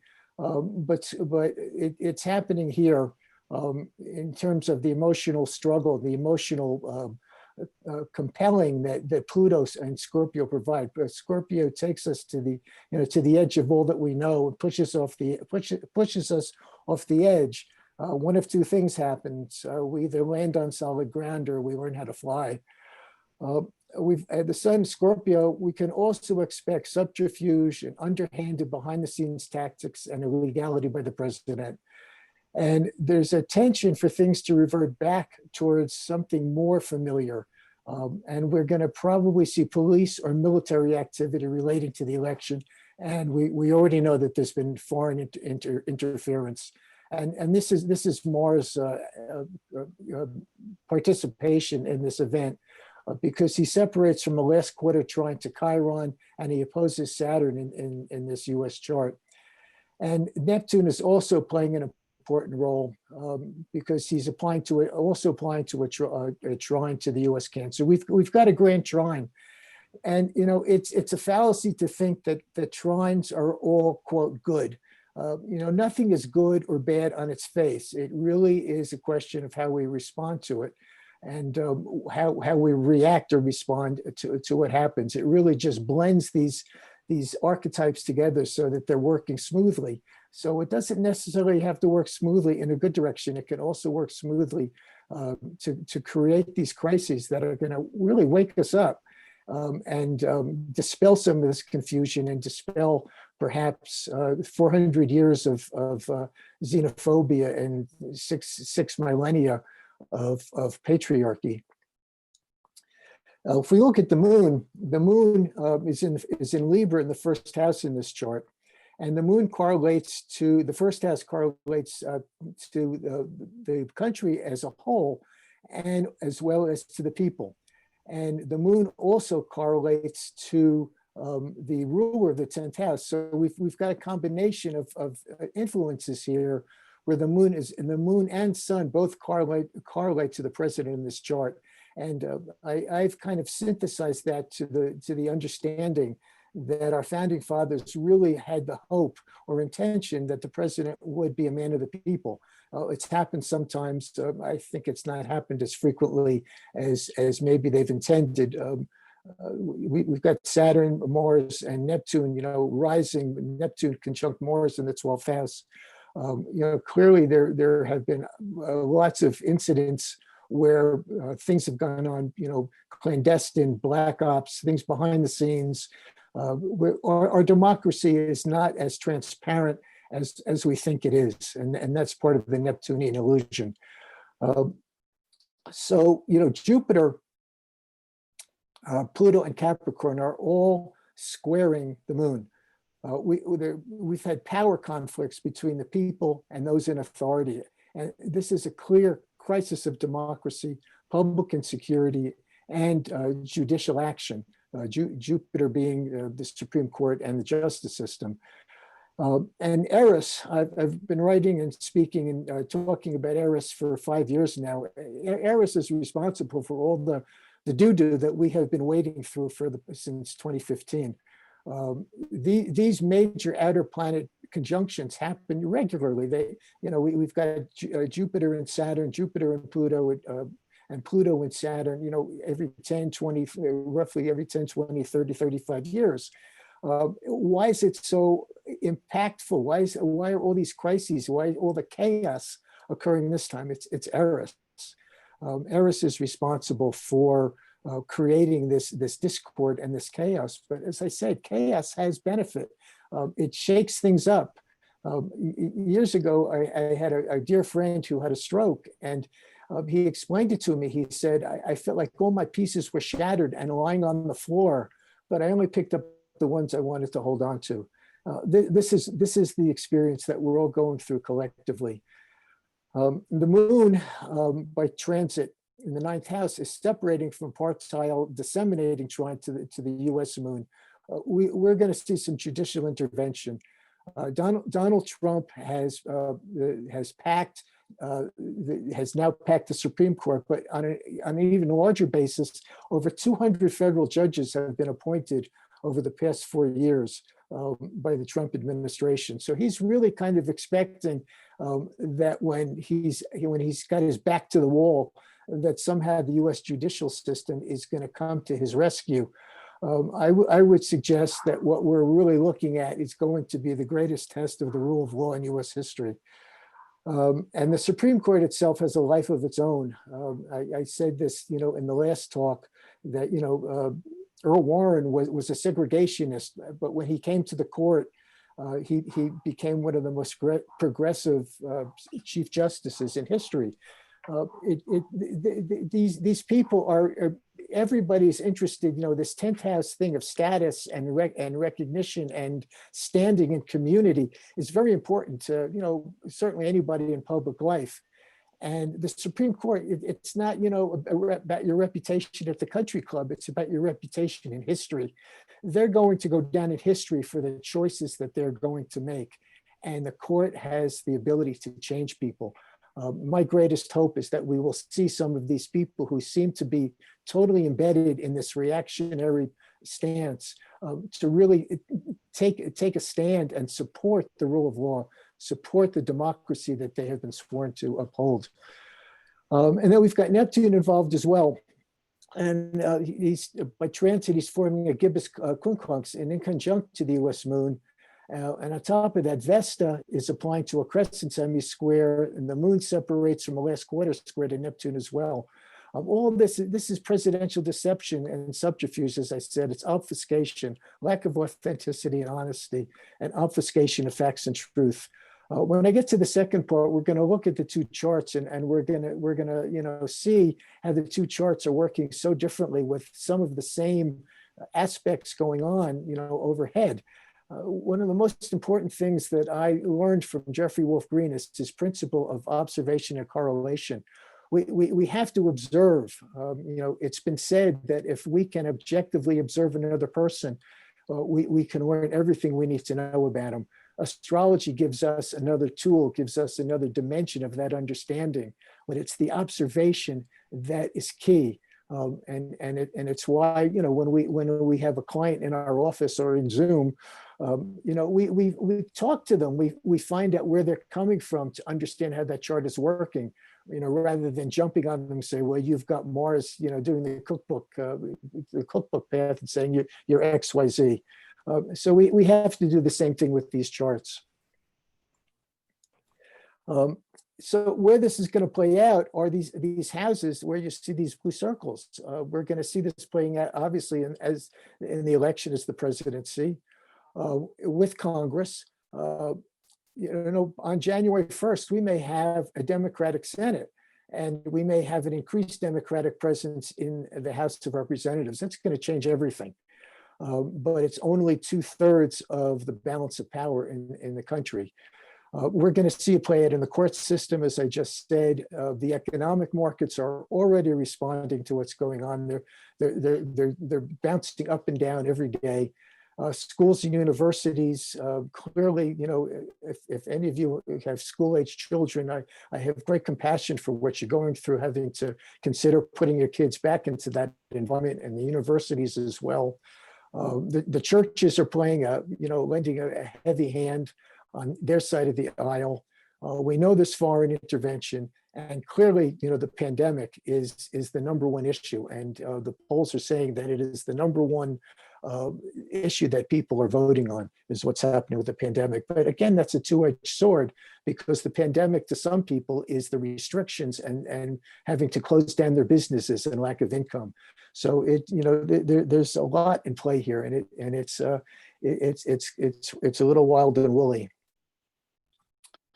If we look at Venus, Venus is the ruler of the ascendant, with Libra rising 0 degrees. Libra is the ascendant in this chart, and Venus is transiting the first house.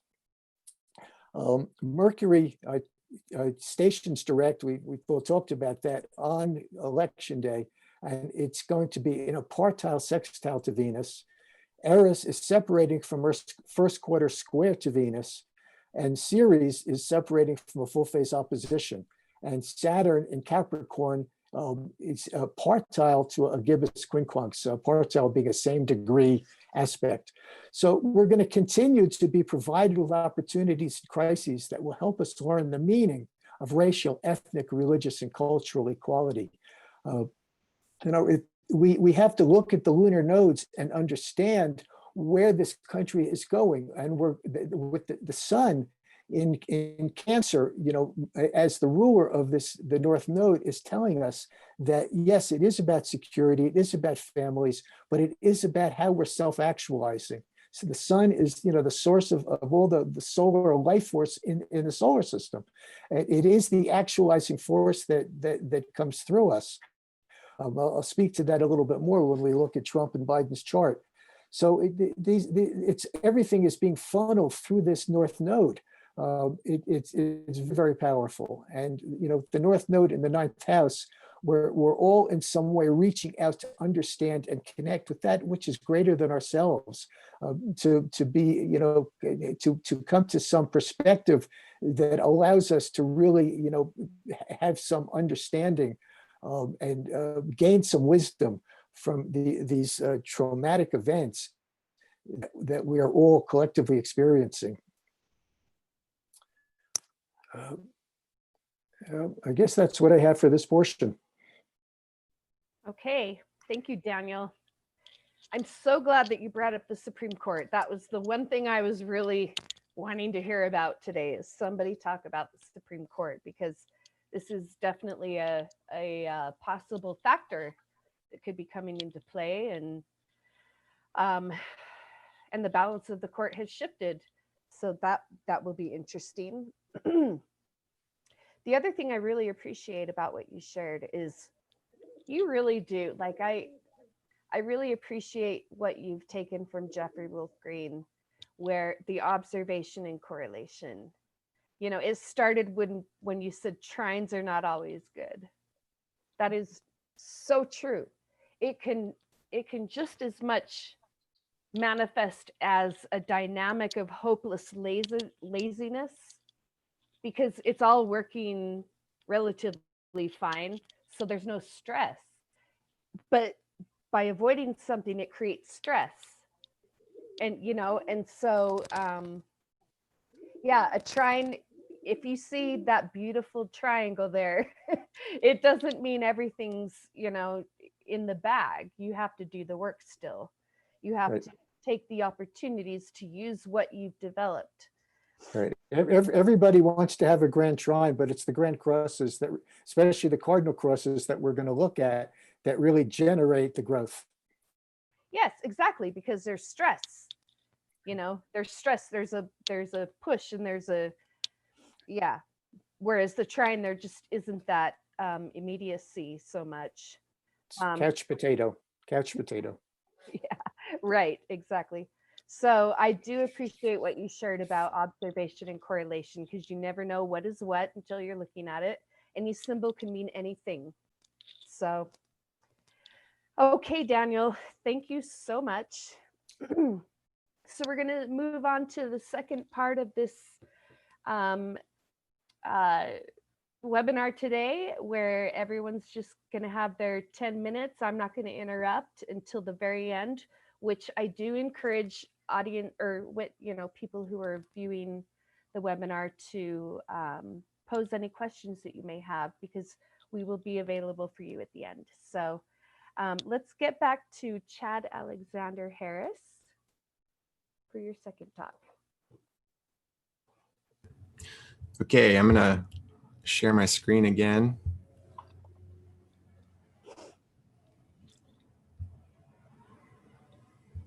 You guys?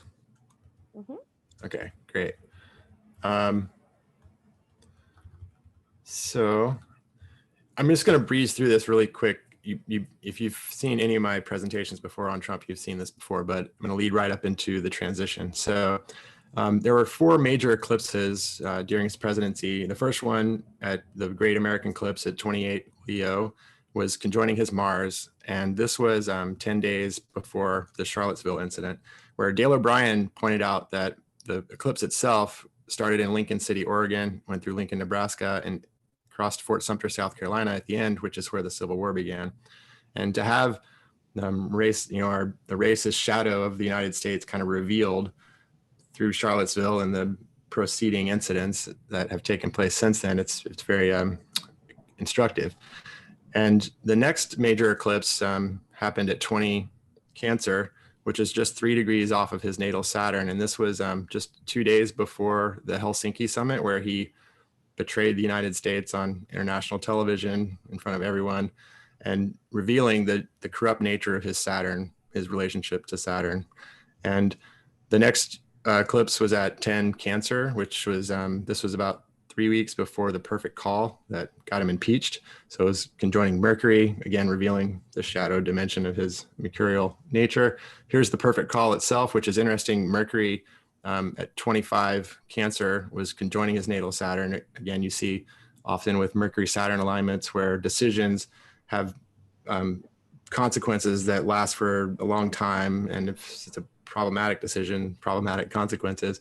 And this was when we'll get back to it, but this is when Robert O'Brien told him that the coronavirus pandemic would be the biggest threat to his presidency. And this is right when Saturn and Pluto was really tight and exactly opposite his natal Saturn. And this reflects the heavy duty responsibility that he failed to actually act on. But interesting, this is when he suggested we should inject bleach potentially to help cure the coronavirus. Mercury was at 22 Aries, square natal Saturn. Again, you see the problematic decision with the consequences that endure. And it's interesting, I looked up, this is actually where Mercury was when he fired James Comey, which led to the Russian investigation. So Mercury at these cardinal degrees is really interesting, or at 23, 25 cardinal degrees, relative in the past to his decisions, which have very challenging consequences. So we'll get to that in a second, actually a little bit more. So this is when he attacked the peaceful protesters on June 1st. This was, there was a lunar eclipse just a couple of days later. It was at 15 Aries, or 15 Sagittarius, and it was exactly square Mars, which was square his sun and moon, and the moon in the sky. So we saw this is when all the violence and the attack and the protests were happening and so much just turmoil, a lot of Mars action.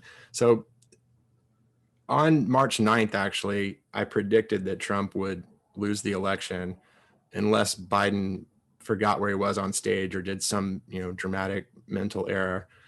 And the reason I said that was because of the way he was handling the coronavirus and his inability to actually act on it with the truth. And Saturn has been opposing his natal Saturn throughout this period. But what happened was it stationed at 1 Aquarius, and this is when it moved back and was stationing in the last week of September. And I predicted that around this time, it would be a very challenging period for him relative to his failure to deal adequately with the coronavirus. And this is actually the week that he caught the virus. It's like, the reason I said it was because what you see often with transits, say like Saturn, maybe it stations twice within the opposition, within orb of the opposition to his natal Saturn, but it's often when the last station takes place, if you've not integrated what is being asked of you by the archetype, then often the consequences of your failure to act on it come home to roost.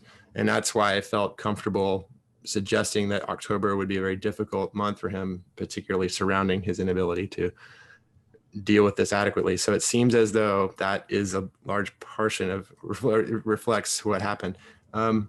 Sorry, it's basically the same thing. Sorry, I was on the wrong image, but here's the election chart for the November 3rd. And what's interesting, we've all discussed the Mercury stationing at 25 Libra, which again is on that axis, squaring to his natal Saturn.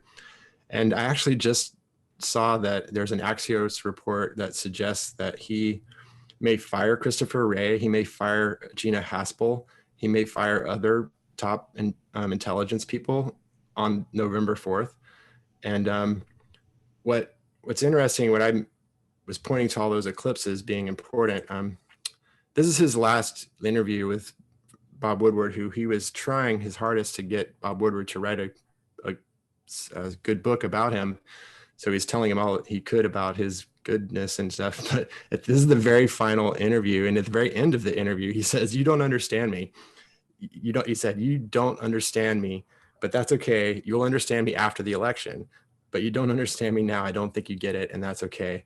But I feel like that was really cryptic. And what's interesting, we may have discussed, but the December 14th eclipse takes place at 23 Sagittarius, exactly opposite his sun within 1 degree and on his moon.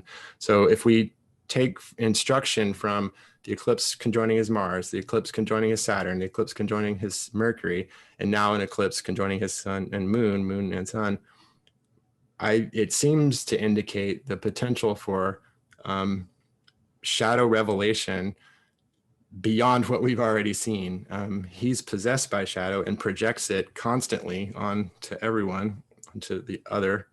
And I think we may see that in spades. I think we may, it's hard to imagine, but it seems as though he's doubling down on everything, continues to make extremely poor decisions, and most likely, in my mind, will not concede. I can't imagine him conceding and admitting defeat. And he may, try and torch the situation, like set fire in a sense to everything, and in a sense claim fraud, not be there when Biden gets inaugurated, and then who knows what's going to happen. But that's my general intuition, is that he won't concede. He'll lose, he won't concede, and it'll be up to us as to how we negotiate and hold space for him. Ultimately, like, what's required here is a death rebirth experience. What he needs to have happen is an ego death. Like, to die before one dies is the psychedelic kind of mantra, in a sense, that's been used in the ancient mystery religions from Eleusis onward. And I forget who says it, but it's like, if you don't die before you die, you don't actually experience the world. Like there's a way in which you don't fully live and know who you are until you have a psychological ego death and transformation. And when he got the virus, I was, thought maybe, a near-death experience is something that can catalyze transformation, but it wasn't clearly near enough to death for any transformation to take place. But, I actually have a lot of hope on everything, optimistic outlook. I think that he's so transparent. There's a way in which he's showing us very clearly who he is, and nothing's really hidden. His corruptness is on, he's trying to steal the election, the mail. There's nothing really hidden. So we're able to see this and react and in a sense, respond in, I think, potentially a very healthy way, where the shadow that he represents, the racism, misogyny, I mean, it's the shadow of the modern white male psychology post-Enlightenment. And then one last thing, actually, I think this is maybe where to end, is that where I was talking about his psychological splitting before, and the Saturn Pluto, and a big part of where we're at collectively is just that, like the reason mass extinction, the sixth mass extinction and global climate crisis is happening is because of splitting. Like, we think we're separate from the earth. And this is it's not like a mistake. It's an important part of our evolution of developing autonomy, but we have to switch this perspective and recognize our embeddedness. And if we don't do that, we're going to continue to destroy the planet that supports our existence. And it won't work out well. And this is a karmic reflection, a Saturn Pluto moment to face our shadow, recognize our separateness, and move into a new relationship with it. I mean, the pandemic itself is because of the human encroachment on the non-human world. Like, too many of us trying to control Saturn, control nature, Pluto, and not having a relationship that's harmonious and supportive, and recognizing of the embeddedness rather than on top of and controlling, which I think seems to lead to a lot of our problems. So I hope that made sense. And if you have any questions, maybe that'll help tie things back together. Thank you, Chad. It made complete, beautiful sense to me. I appreciate all of that. But I'm not going to interrupt. So now we're going back to our Moshe Wolfe. Thank you, Chad. You're welcome.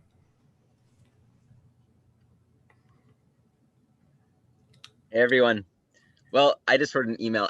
I don't have anything else to say, so I don't want to just open my mouth and try to fill space.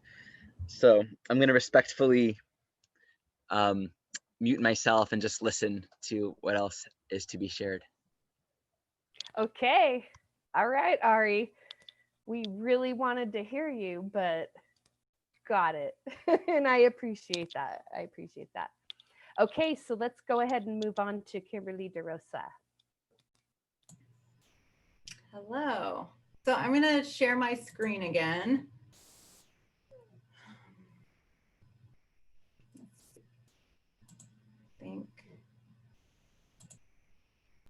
All right, can you see that? Yes. Okay. So I'm going to move into, so I talked a little bit before, I've already gone over how we can best respond and how we may respond from the perspective of Mars, and the importance of the Emperor and the energy of Mars and Aries this year. Let me see if I can, okay, there we go. So this is what I was talking about with the tarot cards. So I correlate the tarot archetypes with the planets and with the, the deacons of the zodiac signs. So these are things, what I find interesting. So because it's a 2020 year, it's aligned with the Emperor. So this is the theme. We're establishing a new leadership. We're establishing a new way to be. And we're experiencing it through the four minor arcana cards, the Four of Wands, of Cups, Swords, and Discs. And they all kind of represent these themes. And these are the cardinal energies, right? And it's the final decan, those last 10 degrees of each sign is what these cards represent, that kind of energy. And I kind of laid it out there. I don't have time to go into depth into any of this, but into each and every individual thing, but I wanted to kind of show it. And then I'm kind of bringing in more elements. So what we have on election day is Mercury stations direct. And if you'll notice the power card there, the Four of Discs. So this is the final 10 degrees of the sign of Capricorn. This is where all those planets are in the sign of Capricorn, and Pluto will remain there for a little while, right? A couple years. And it's all kind of correlating with these major arcana cards, the principles of the Fool, the Emperor, and the Death rebirth card. So like Chad was talking about, the Death, that's more, in my perspective, more of us as a country. We're relinquishing some kind of power, perhaps political corruption, and that's the resistance that's rising. That's my perspective of it. But I like to present this imagery so we can all kind of make up our own minds and see how we feel about what's happening here. So I just wanted to add in, this is kind of like the final layer of this part. Of course, I could go much more into this, but this weekend on the 31st, we have, right before election day, we have that full moon in Taurus conjunct Uranus. So that brings in that element of the Fool, which is, it represents in the tarot, it's a new cycle. It's the fearlessness. Of course, it can be the naivety, but it can also be, it also represents the peak experience, the enlightenment, the higher consciousness, the expanded consciousness, which ties in directly to the Emperor and the Death rebirth card.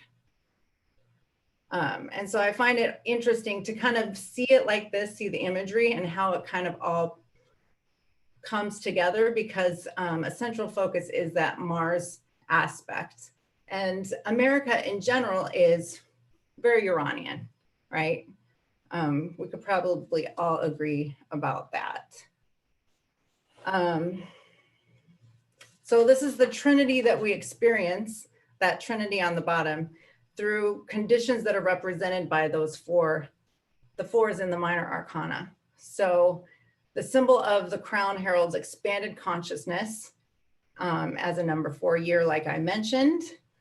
We engage with this frequency, and the principles related with it become very, very real, because now we're at the final stage where we're in Scorpio season, right, with election day. And we have all of this power, the power in the government, and it's not new power, right? It's power that it's been there for decades. So I find it interesting that we have this Martian quick energy activated. We see that with the spread of the virus, but it was started during, a lot of Capricorn energy. So we can, I don't know if you all have this feeling, but I've looked at charts of pandemics in the past, and this one is different. It's novel, it's new. And so we're kind of, that's kind of brings with it the energy of this year. There's new things, something new is being established in response to that. And there's a lot of talk about systemic issues in our country, and that's all coming up with the election. But I find it very interesting with all of this stuff going on with power. And it's easy to see it here with the imagery, that Trump's opponents, his only opponent, so in 2016 was someone who'd already spent 8 years in the White House as the first lady and had been in politics for 3 decades. And now with Biden, he's been in politics for almost half a century. So with this new energy wanting to come in, meeting up with resistance and all of that power, I think there's a little more to the story than is obvious. You know what I mean? So I'll leave it with that. I don't know if I'm at 10 minutes, but I'm probably close. I don't want to impede on anyone else's time. So if you guys have any questions, just let me know. That was a cliffhanger. Okay, thank you, Kimberly. Okay, we're going straight up to Michaela Villiers-Kendall. Unmute myself. Hi. Okay, so I'm going out on a limb here, but why not? Sort of, you know, it's a full moon in Taurus with conjuncting Uranus. Hey, anyway, so this is Nostradamus, and I got into studying Nostradamus years ago. I mean, I'm a mundane astrologer mainly, and I was always interested in alchemy and hermeticism and all that. So, and obviously Michel de Nostradamus was he was an alchemist. He was a hermetic. He was a Kabbalist even, because he was in the Renaissance France, if you don't know. And in fact, I'm living in just near the area he lived for a few years of his life during the plague, near Bordeaux, and just outside Bordeaux. So strangely enough, I didn't even realize when I came here. Anyway, so I noticed that this book, I've got several books of his, but I don't know if you can see it there. This is the Nostradamus Code by David Overson, and it's very well written, actually. He's an astrologer who teaches astrology and an alchemist as well. And he this was written published in 97, but I noticed actually just after Trump got in that there's this Catran that could apply to Trump. So I'll just read what it says. And yeah, well, okay, so it's about the island of Scotland. But anyway, I won't read the French because to save time, I'll just go into the English translation. So it's the chief of London by the American rain. The isle will divide thee from Scotland by frost. They will have again as king one who is so false an antichrist that he will put them all together in a conflict. Well, he breaks it down very well in the translation. And he says about the first line, to describe very briefly, the chief of London by American rain as an indication that the former grandeur of empire centering upon Great Britain will pass over to America. Each quatrain leads to another one. They're connected, and this one is connected to several other ones. They are, a lot of them, based on the Jupiter-Saturn conjunctions, and obviously we have a Jupiter-Saturn conjunction in Aquarius, which I mentioned last time, which is a major marker into the Aquarian age. And in another quatrain, actually, Nostradamus does mention it in 2020, which is just incredible. You know, this was 500 years ago. So he mentions that, and he has connected it to this one. And he has connected the start of the 20th century to this one, and he has connected the end of the 20th century to this one. And he talks about the 20th century as a major century of war and upheaval, but on the way to the age of Aquarius. And then the major push into Aquarius, the age leading to this this marker of a great conjunction, because they used back in those days and in alchemy, the Jupiter-Saturn conjunctions were very important. So this is the first in an air trigon, as I said before. Anyway, so the chef of London, he says, so it's to do with America being connected to London with the revolution. And so when the English empire started to dwindle in the last century, in the 20th century, then the American empire started to come up, but it was still, he refers to it as connected to London, which is amazing because, you know, it wouldn't have been even thought about when he was saying it in 15 something. Okay, so just to hurry on with that. So the general drift of opinion is towards the notion that British and American political leadership will lead to the establishing in this quatrain of a dictator. or an antichrist. Well, when he uses the word antichrist, antichrist was used in alchemy really more in the Gnostic sense of, Hermetic sense of the antagonist. So that's why you get, even in Revelation, it's an antagonist.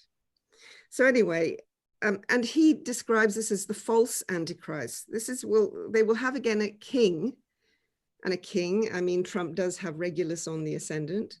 One who is so false an antichrist, so he's a false antichrist, and false actually has something to do with Saturn, which I won't go into, but it's something to do with Saturn. Okay, so the first line is far from easy to grasp. I'll just have to scoot on here to be quick. Okay. This leader of America, so this could be a leader of America. This could be, that is a president. If this were the case, then the line might be read as meaning something like the leader of England by power vested through the president. Okay, so okay. The second line reads the Isle of Scotland. Apparently, he could, because he disguised all his quatrains, and it could be referring to the island in Dante's Inferno, which is the lake of ice. There's a lake of ice and there's an island. That's again to do with, that's very intricate, but that's what he could refer to as in Scotland. Okay, so the French slang, Scotland, could be the Isle of Death. Okay, but that doesn't sound too good, but anyway. But anyway, what it's talking about is going down to the underworld, which in alchemy is what I said before. This is going down into the Negrido in order to transform, which is the age of Aquarius, which is what, Donald was just saying about the transformation. Because we can't just leap into Aquarius without transforming. We've got so much we have to transform. Anyway, so I'll just end up, because I don't want to take too much time on this, but very funny. It says, so however we attempt to get to grips with the idea of the Antichrist, we should make some effort to unravel the first two less dramatic, though more infuriating words of the line. Roy Reberont, he's called. So it goes on to Roy Reberont, and he says Roy is a nominative for the king. And of course, in French, roi is the king.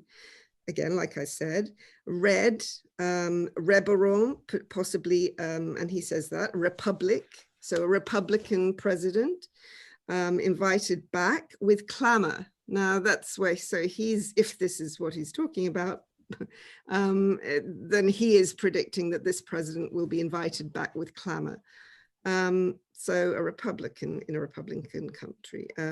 Okay, so very interesting.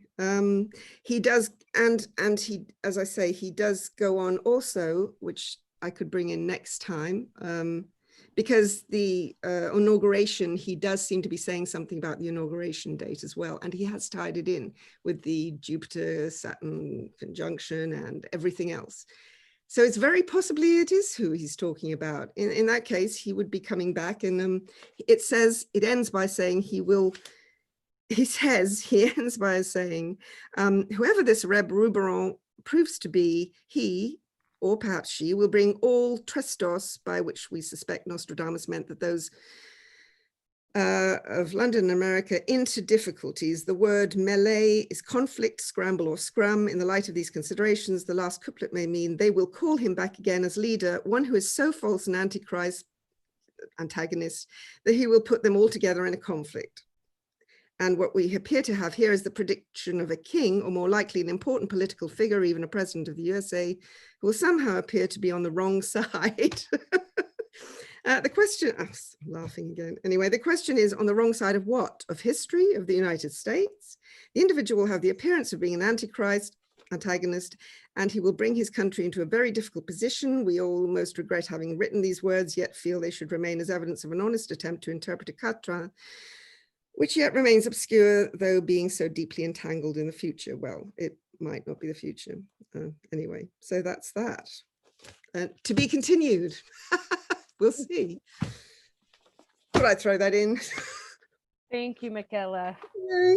Yeah, I appreciate you making clear that Antichrist also means antagonistic. Here's the thing, though. I relate to I relate to him as the Antichrist. Okay. if you consider the teachings of Christ. Yes, true, exactly. It is, yeah, sure. So anyway, I'm not supposed to be talking right now. So, okay, thank you, Michaela, so much. And next we're back to Sue Hillyard. Hello. Okay, let me share my screen again. And here are Joe Biden's transits. Oh, there we go. On the day of the election, stationing Mercury in the 11th will make a tight T-square with his natal Jupiter at 25 degrees Cancer and progressed Mercury at 25 degrees Capricorn, with transiting asteroid Chariklo also conjunct. Mercury rules Biden's midheaven and 7th house and is also conjunct his progressed karma and tightly square progressed 3rd house Mercury. Transiting Saturn in Capricorn and progressed 8th house Black Moon Lilith, filling out the cardinal cross.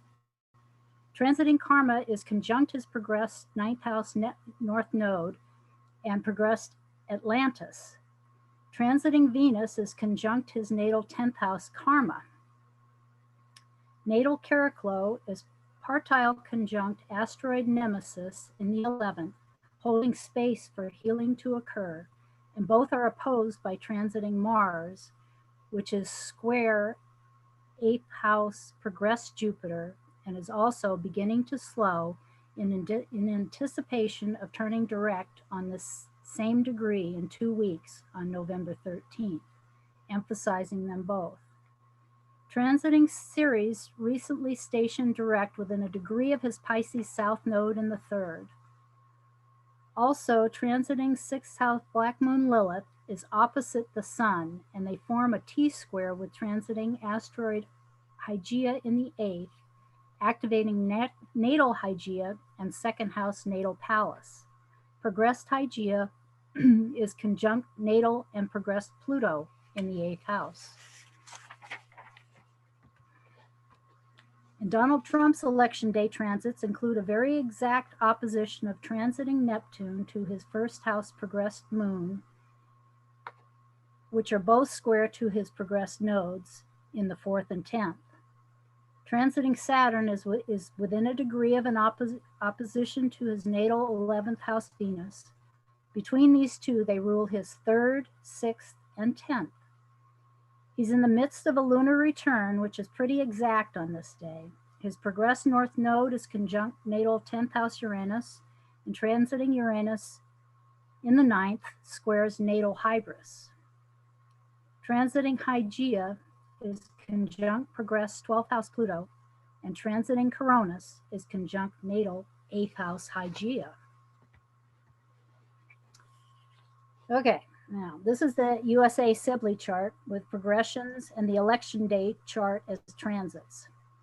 Transiting Saturn is conjunct progressed 2nd house South Node and natal Pluto and square transiting stationary Mercury, which is square natal 8th house Mercury, forming a cardinal T-square in houses 2, 8, and 11. Another cardinal T-square is formed between transiting 4th house Mars, progressed Chiron, 7th house progressed Jupiter, natal Libra, and progressed Mars in 4, 7, and 10. And then a few degrees away is another T-square with transiting Coronis conjunct natal Chiron, both opposite natal Juno, and all squaring the 8th house progressed part of fortune, this time in 4, 8, and 10.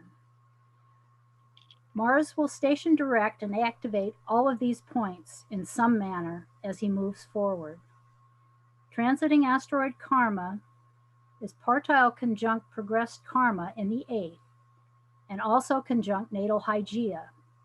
Natal 7th house Karma is conjunct natal Venus, near to the recent solar eclipse point in Cancer, and opposite to the previous one in Capricorn. Venus rules the midheaven, 11th and 6th houses. Transiting Chiron retrograde in the 4th is square natal Jupiter in Cancer and will station within a degree of it on December 15th at 4 degrees Aries and 56 minutes. Progressed Coronis is conjunct natal Ceres retrograde in the 3rd, indicating the deep suffering and extreme grief that is occurring as a result of the pandemic. Transiting Hybris is conjunct progressed 1st house Juno. Transiting Juno in Scorpio is trine progressed Jupiter. And with natal 10th house Juno also involved in the cardinal mix, this all suggests the political engagement of millions in this historic election. Transiting Venus in Libra will also add her 2 cents to the cardinal soup and move into fixed Scorpio, followed by an opposition to Uranus toward the end of November. All this while transiting Neptune is conjunct 3rd house progressed Sun and progressed Hybris as it approaches a square to the lunar nodes. All indicative of the confusion, disillusionment, and fake news pervading in this country. There's just so much going on. Here's the lunar eclipse 4 weeks after the election around the Sibley USA chart. The eclipse moon is in the 6th, conjunct natal and progressed Uranus. Transiting Mars, partile conjunct transiting Coronis, will have station direct and be exactly opposite natal 10th house Mars in Libra and square both natal 1st house Coronis and progressed 7th house Jupiter. A year from this, there will also be a total eclipse on 12/4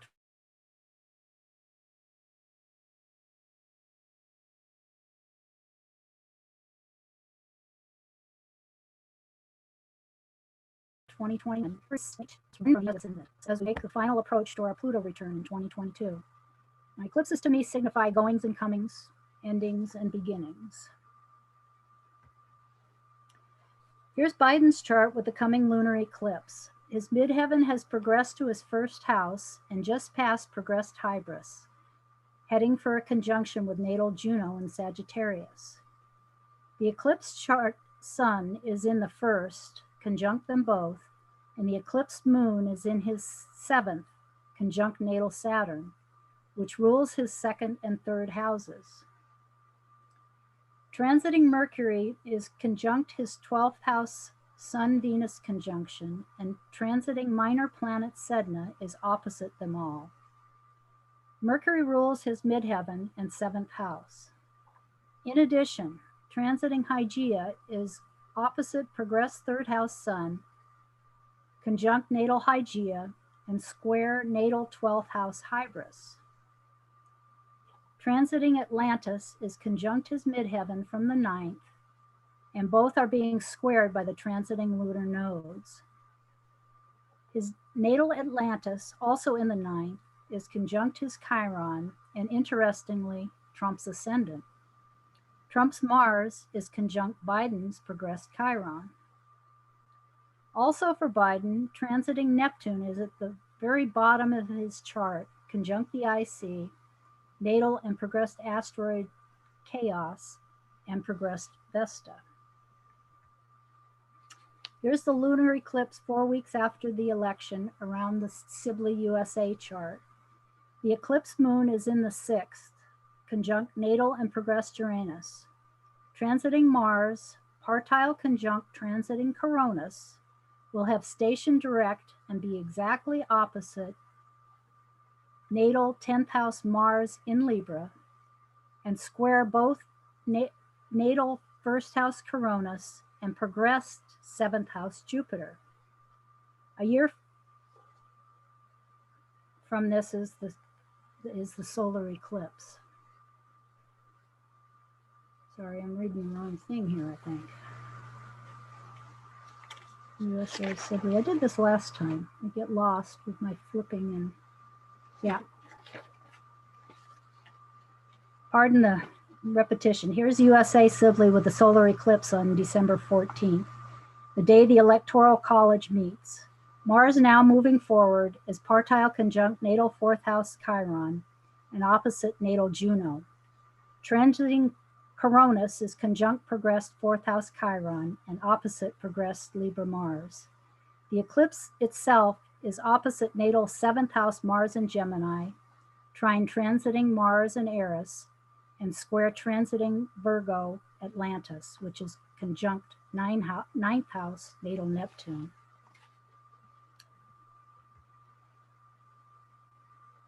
And here's Donald Trump's chart with the solar eclipse on December 14th, the day the Electoral College members cast their votes.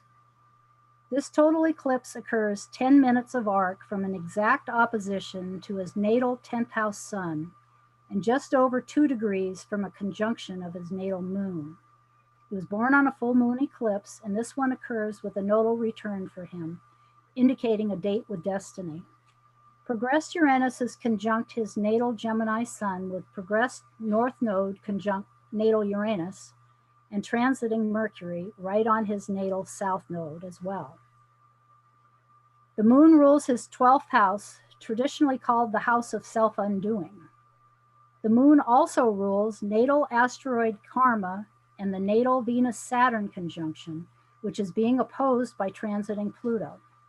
Again, Venus rules his 10th and 3rd, and on this day, transiting Scorpio Venus is square his Leo Mars and ascendant and conjunct Biden's Sun-Venus conjunction.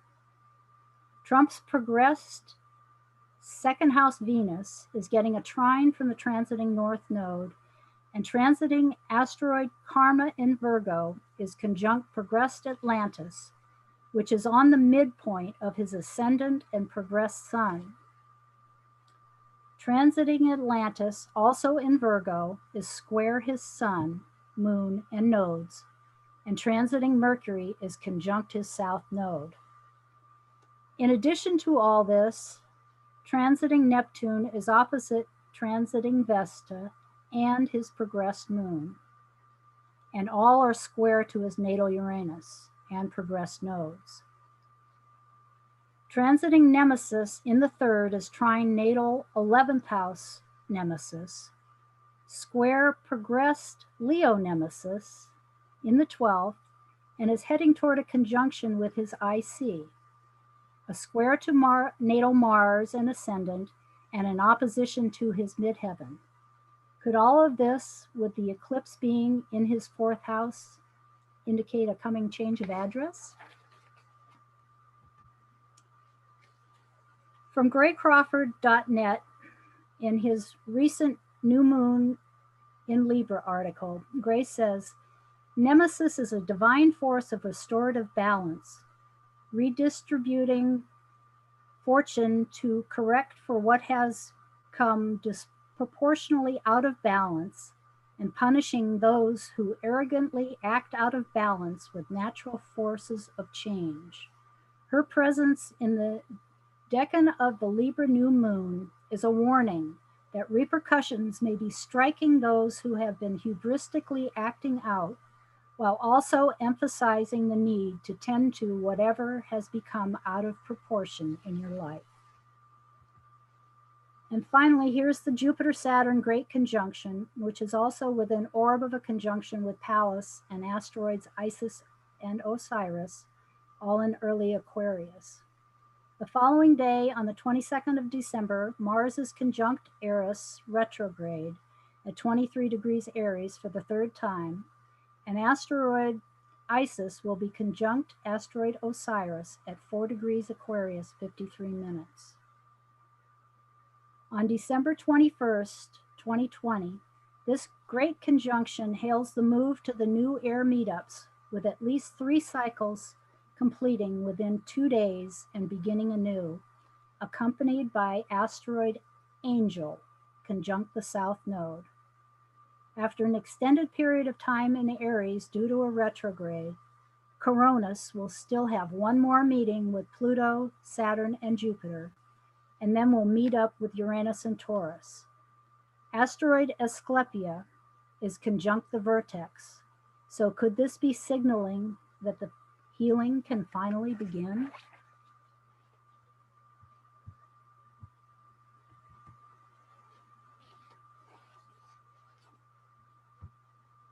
And that's what I got. Thank you, Sue. Thank you. So much information. I know, always. I don't know how you do it. I can't help myself, I guess. No, it's wonderful. It's awesome. Then I have to share it, of course. You know, I discover it and it has to be shared. Yeah, it's fantastic. Okay, and so now we're going to listen to Daniel Fiverson for the last time today.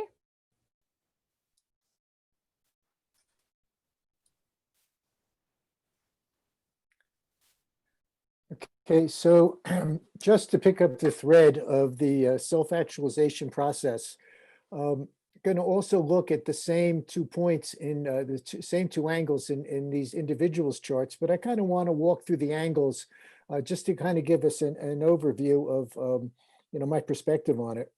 So, the ascendant it's not just how we meet the world, it's our body, and perhaps more precisely, it's our energetic body and our frequency, or actual spiritual frequency in the world. The IC is how we awaken to ourselves. It's our self-image, the ego. The descendant is how we are awakened to the field of primal magnetism that connects us all. And the MC is how we project all of those things, everything that we have self-realized through the first 9 houses of the chart, and learned about ourselves and how we stand in the world. So I want to look at the MC and the ascendant for both Donald Trump and Joe Biden on election day. So we come back, to Donald Trump's, sun in Gemini. Again, it's the ruler of his ascendant. And it is also the ruler of his chart with his Leo rising. So again, it plays a double role here. The moon and lunar north node apply to a balsamic conjunction to his sun and lunar north node and Uranus. And that Uranus, I think, is the important player here at the moment. He's having a lunar nodal return, and Jupiter applies to a gibbous in conjunct to the moon and lunar north node. Uranus in the 10th house is often correlates to someone who has a fall from grace, someone who has a public disgrace. The Uranus also applies to a partile last square semi-square to his sun. So there's a crisis and a struggle with himself and his ego. He's having an ego crisis, or can have an ego crisis. Neptune separates from a crescent square also to a sun, which is clearly, in my perspective, self-delusion. And Pluto applies to a gibbous in conjunct, which is a crisis and a conflict with his own the way that he's acting. And Eris applies to a partile first quarter square to his Saturn, which is a self-inflicted crisis of responsibility that generates internal chaos of values and priorities. He's a man driven by self-interest. We're going to look at, he has this grand cross going on.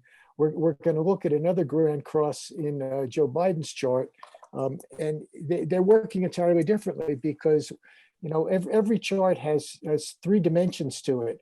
The chart itself that we see is 2-dimensional. It's time and space, but there was a 3rd dimension that intersects it, a perpendicular that comes into the chart, and that's the consciousness that's brought to it, and the karmic intention, and the what has come before and where the soul is intending to go in the future. I believe that Donald Trump is about to have that fall from grace. I think that he is pushed it to the max. And he's about to, as Chad said, he's about to realize that he's about to spend, the next period of his life just defending himself from the Southern District of New York, the attorneys. So, is this just hope? Wishful thinking? I don't know, but it's hard because I think we're also embedded in our own personal bias in terms of what we're hoping we can achieve, and hopefully finding the smoothest path between here and there that we come to this. But let's look at Joe Biden. So with Joe, Basically, he's got Venus as the ruler of his 11th house, and Mercury in Libra is stations direct, separating from a partile first quarter square. He's got Jupiter in Capricorn, Saturn in Capricorn, and Pluto in Capricorn. Oh, this is Donald. I'm sorry. I'm looking at the wrong chart. Excuse me. He's got a Mercury, separating from first quarter square to Jupiter, which is the ruler of his chart. He's Sagittarius rising. Saturn, Pluto, and Capricorn, Saturn, Capricorn, and Pluto are all squaring, opposite his Jupiter. So there's an intense T-square that is formed at the election date, but it's actually forming a grand cross with his chart. The most significant thing that I see in this chart, that was the yod from his north node and Eris to his Mercury in his 12th house. I feel that he's feeling an enormous responsibility. This is a man, as Donald Trump so accurately pointed out, he said 47 years in public service. He feels an enormous responsibility to serve his country. And what this cross represents for me, or how I understand it, is his struggle and the responsibility that's involved to renew, repair, and rebuild our national priorities.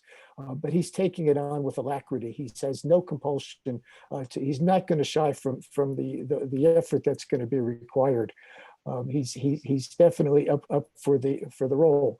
The problem that we're facing is that these are their personal intentions. Whether we're looking at Donald, and his overvalued ego, or we're looking at Joe with his need to be of service to community. We're also he's got Mercury as the apex of that yod. It's the pressure on this public responsibility to fulfill his destiny, to renew those priorities. And he's got the sun conjunct his Mars. I'm kind of hoping that that's the impetus and energy he's going to need to accomplish all the above. These are really, really powerful, impulses and pressures on both of these individuals, and they're pushing both of them towards their destiny, towards their north node, towards what it is that they were born to accomplish in this lifetime. It's a very, very clear, illuminating moment. From my perspective, I think the veil is lifted to a great degree on what it is we're being able to observe and seeing how it's unfolding. The issue is that between election day and the inauguration, as everybody has said, and I'm going to unpack these aspects next week, are all these aspects unfolding, and the Jupiter Pluto, Jupiter Saturn, and the squarest Eris, to me are the key players here. Certainly, the eclipses are going to be quite generative, and as well. I have to come back to this Talmudic proverb that says, "Man plans and God laughs." I hope that what we're all seeing in terms of Trump and Joe Biden and the polls is not wishful thinking. We're up against a lot of hidden motivations, a lot of hidden machinations. We really don't know everything that's going on. We don't even know if we can trust the numbers. My sincerest hope is that what we are seeing on the surface is really what will happen. But as Michaela alluded to, if he is the Antichrist, everything's up for grabs.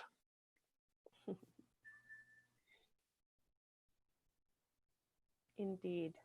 Thank you, Daniel.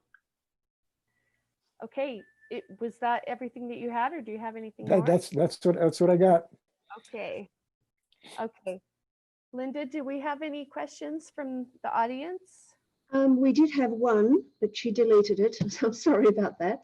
It was something about Chad Alexander Harris's statement at the very beginning of his talk Can you remember how you started off, Chad? No. I should have kept an account of it, so I'm sorry about that. Doesn't appear to be any questions. So no questions.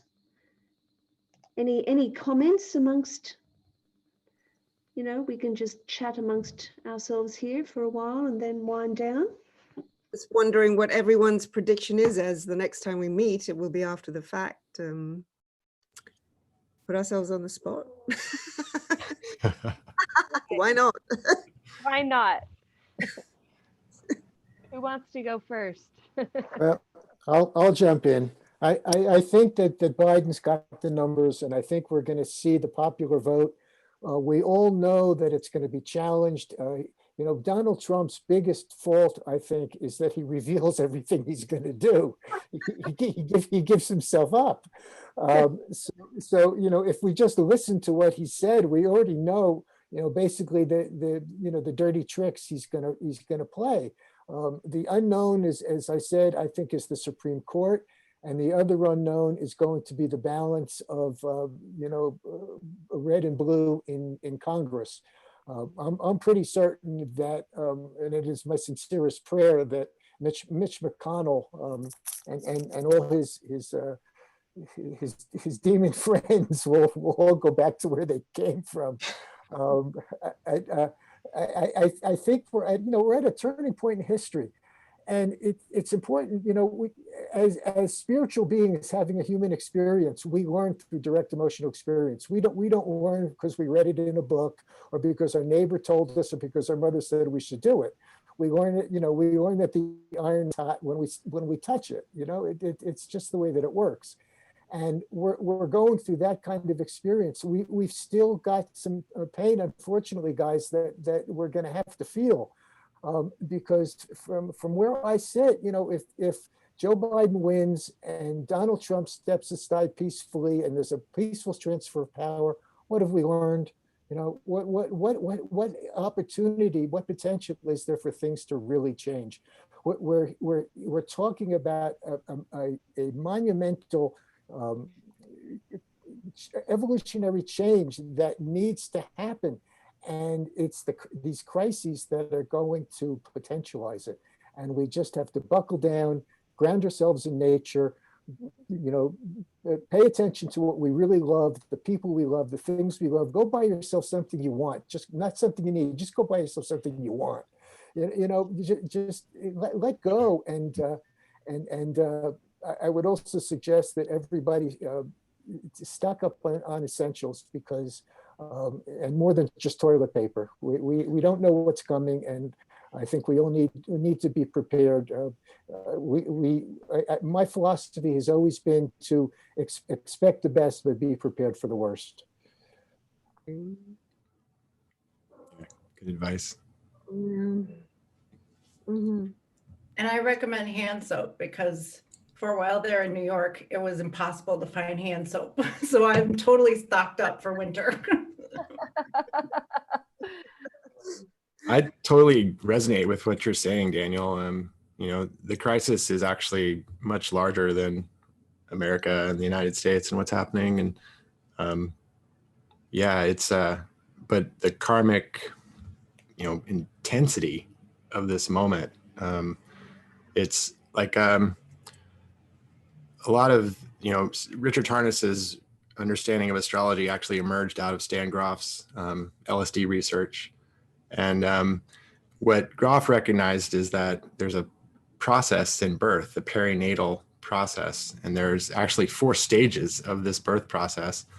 And he recognized that by watching thousands of people go through the experience and identifying the different stages that they were in. And after he did that, he described the qualities of those experiences.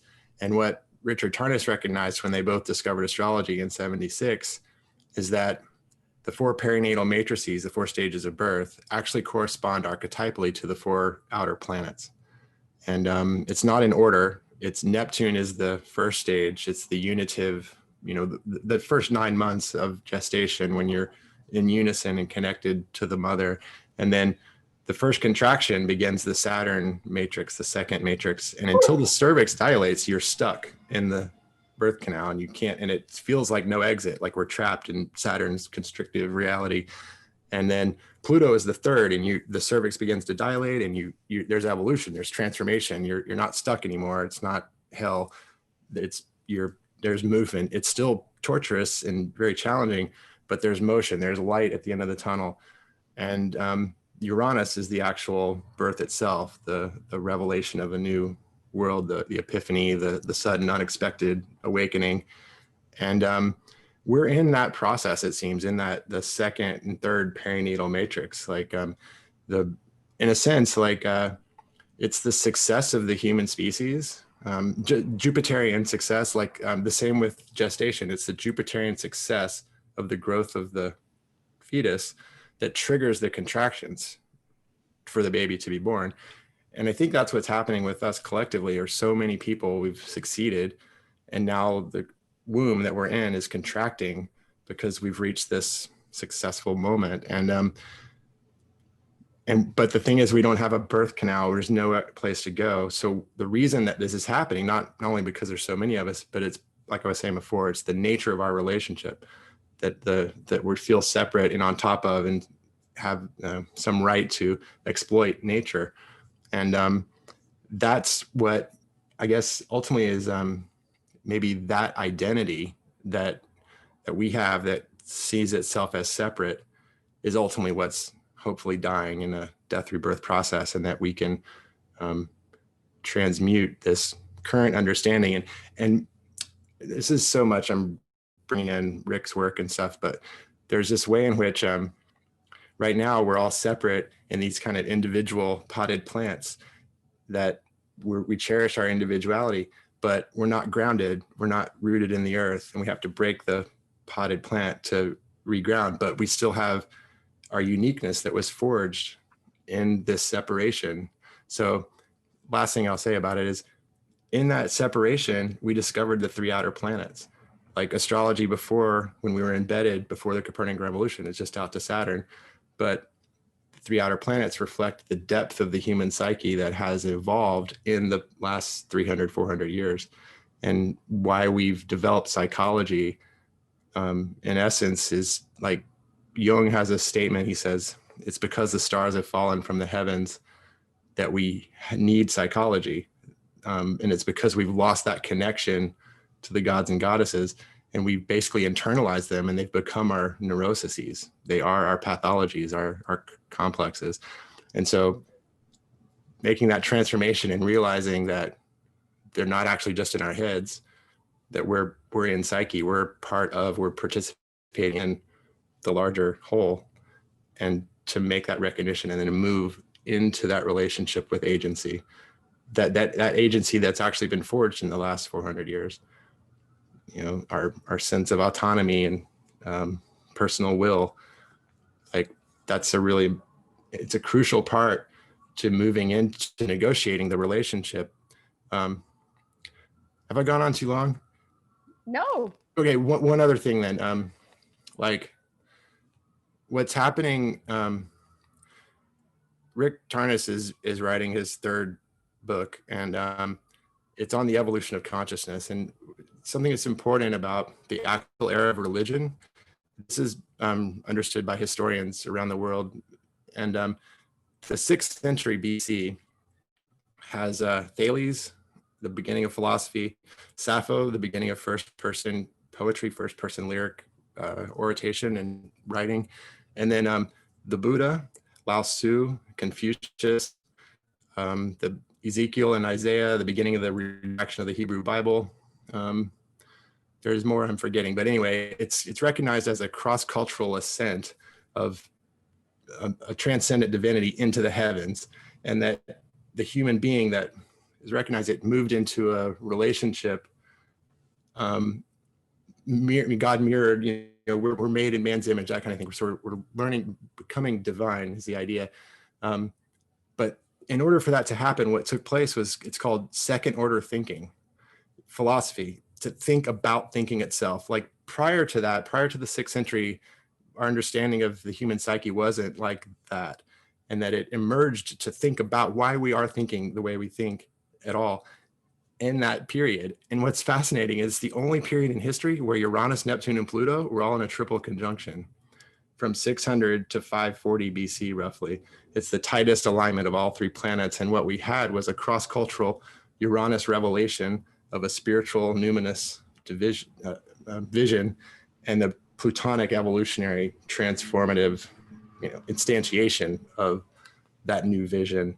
And why I bring it up is that the astrological perspective, after the separation and the discovery of the three outer planets, provide for the capacity to move into the new relationship that indicates the possibility for third order thinking, where we're not only we're thinking about thinking, but we're thinking with the archetypes, the energies that are informing our thoughts.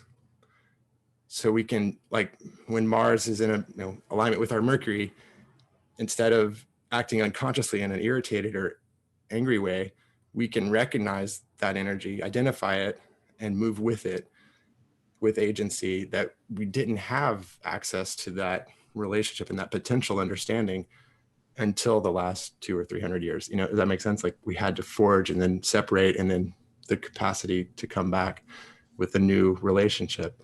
So it's a giant individuation process potentially that humanity is in, and that we are on the verge of moving into that possible new relationship. But in order for that to happen, the modern egoic self that is identified with the material world, overly identified, and doesn't recognize the transcendent, that part of us has to die in a sense in order for the fullness or a more whole being to come into awareness. So let me just add one thing, and then I'll shut up. A correlate of hope is the last time that Pluto and Capricorn squared Eris in Aries was in the axial age. Oh, really? Wow. Fascinating. That is really interesting research that I'm curious about. I didn't bring it in. Like Eris is actually opposite Trump's natal Neptune, T-squaring his Mercury. So the Mercury Neptune hasn't happened since then. Yeah. Fascinating. Yeah. Like but the Mercury Neptune in Trump's natal chart is a big part of why he just caught in the stream and flow of consciousness and believing his own narrative. But Eris is in opposition to that, and Eris is now squaring his Saturn, which is fitting. It's interesting. Chiron is conjoining his natal Eris, squares natal Mercury. So there's a certain sense, like a wounded healer. Like I see him as a wounded healer figure. I've been tracking Eris for 5 years. I just actually published a book that has a chapter on Eris. Since the conjunctions to Uranus, Eris came into Aries in 1927, and immediately we went into the Great Depression, World War II, and fascism. It's met up with Uranus twice since then. The second time was 2015 to 2017, and we ended up with Donald Trump. It's why we are going through what we're going through. It's what I said at the beginning. We have had these great conjunctions over and over and over and over again, but we have not had Eris as a player for 2,700 years. Fascinating. Definitely. I remember when Eris was discovered in 2005, I believe the next day or the same day, Pope, the last guy, who looks like Palpatine, what's his name? Anyway, the old Pope who gave up his position, he had a speech that day, and he said something off the hook about Muslims. It was a very he got called out for it. It was very divisive kind of identification of Muslim. I can't remember, I'm sorry. But it felt like strife and chaos in the middle of the Iraq war and the war on terror and everything. It was like, okay. So, yeah, Eris is definitely a very interesting archetype relative to our current period. Eris is credited with having started the Trojan War, but more importantly, at the end of the Trojan War, Aeneas, who was one of the royal family of Troy, sailed to Rome and sailed to Italy and founded Rome. These are the times we're passing through, Chad. Yeah. Yeah. Cultural transformation, civilization. It's, it's a paradigm. The end of America, the world, end, but it's so much of like our power, Plutonic power, has been revealed, or like the corrupt nature of it, like how Trump is so transactional. And when Khashoggi was murdered, it might have been that any president might not have done a lot about it, but he just came out and said, no, whatever, like he didn't care. And yeah, we're in the point was is that the Pluto return, like there's a certain revelation of our corrupt power that's just, it's more, vivid to the whole world, it seems. And from where I'm sitting, we're already in the thick of it.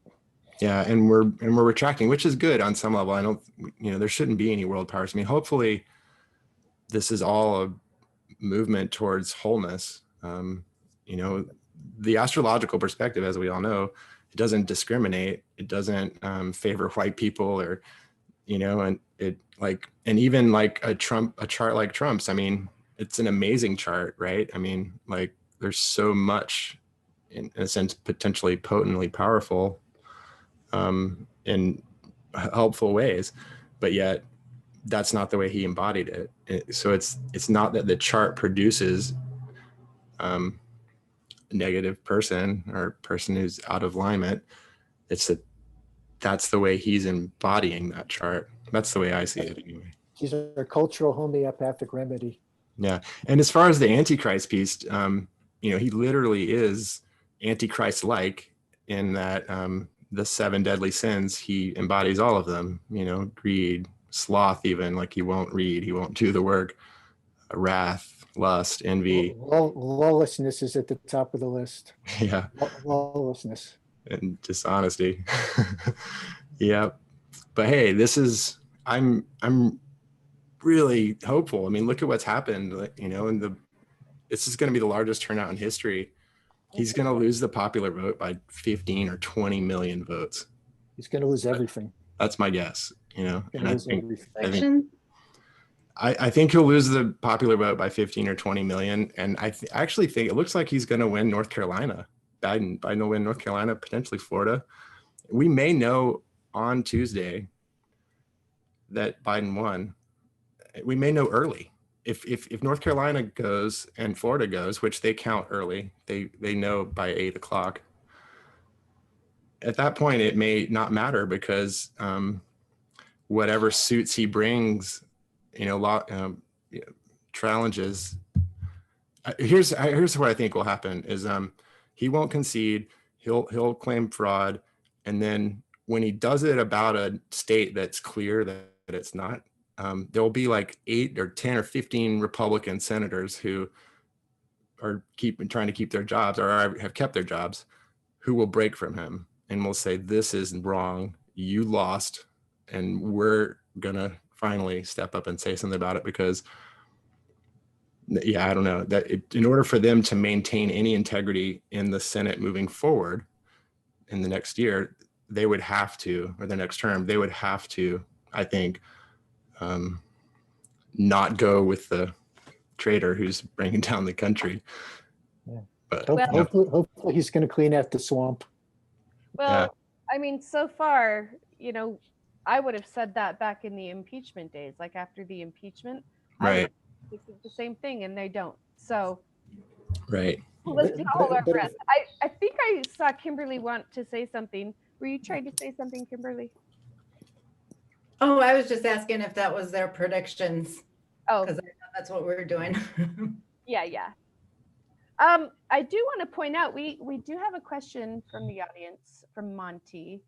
I think Linda had a slide that had it all neatly presented, and I would love for any of you to take a stab at this. Question from Monty: the full moon eclipse of November 30th has the eclipse moon at 8 Cancer 38. 2 minutes of arc from Trump's natal Mercury. Hmm. What impact might this have on his natal Mercury-Neptune square? Excellent question. I hadn't recognized that. I missed it. I already feel like he looks like he's going to make some really important and potentially profoundly destructive decisions starting November 3rd and 4th. So this would further indicate to me more shadow projection, more shadow revelation coming from his Mercury, with the eclipse there. That's really fascinating. Yeah, I hadn't seen that. I think it lines right up with the solar eclipse that follows it 2 weeks later on his sun and moon. So we're going to get it, it's fascinating. I mean, the eclipses went from Mars to Saturn to Mercury to sun and moon. And we're getting more of a personal revelation, or revelation of personal shadow from him. And Neptune in a hard aspect to Mercury can really mess up somebody's mind. I had a friend who had Neptune on his and transiting Neptune on his Mercury for a couple of years, and it was rough. He almost went crazy, literally. It could really become unhinged. Yeah, and you pointed out that as well in your piece, Daniel, on Neptune squaring his sun, and it does seem as though there's just less and less connection to reality. It's more and more detached. Like we're rounding the corner at the highest peak, 83,000 cases. It's unbelievable. I mean, I knew it would be bad, but wow. Yeah, and it's gonna be worse. I think that's a good answer. I have to concur with that. Yeah. I have a question. We've been looking at Trump's chart, but what about the people? Why are they behaving like this? Why are you people behaving like this? Forget Trump for a second, please. Thank you. Yeah. Great question, Linda. Who wants to take a stab? Can I address that? Please. So it kind of ties into that, Trump Mercury square Neptune.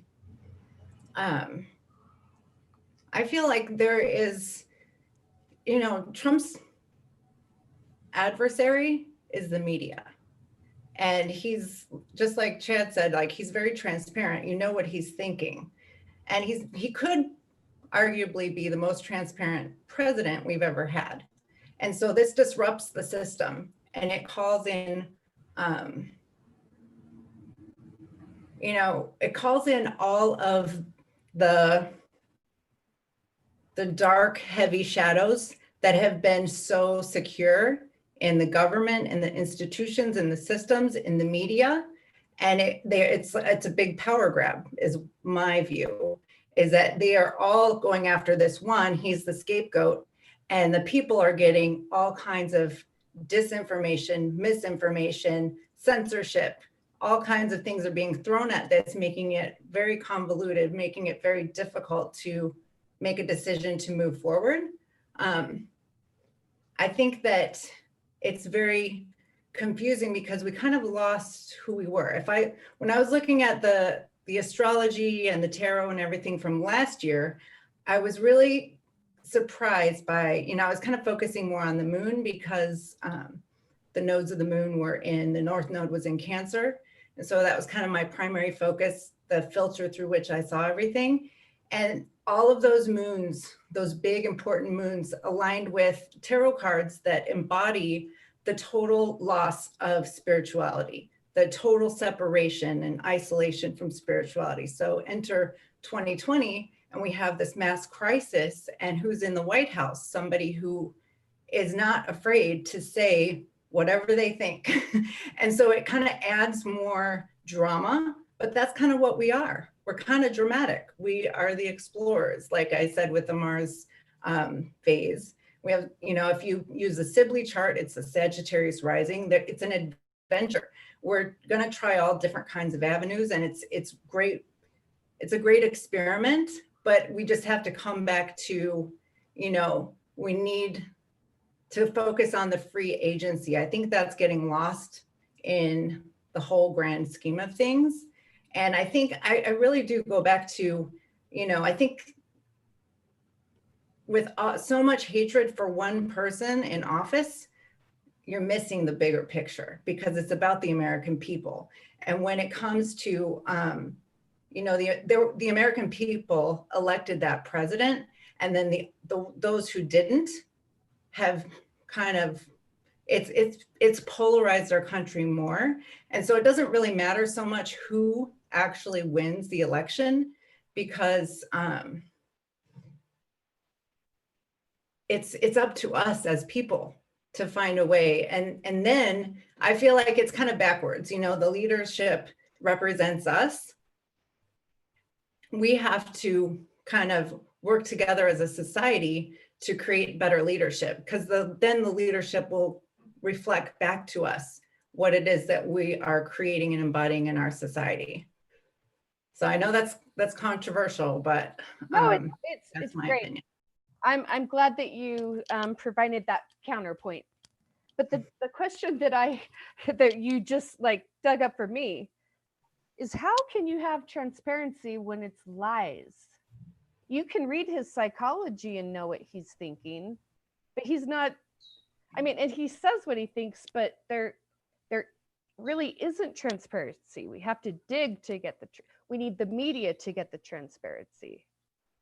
But really, like, because the media focuses so much on him that they literally censor things, anything that comes out about his opponent.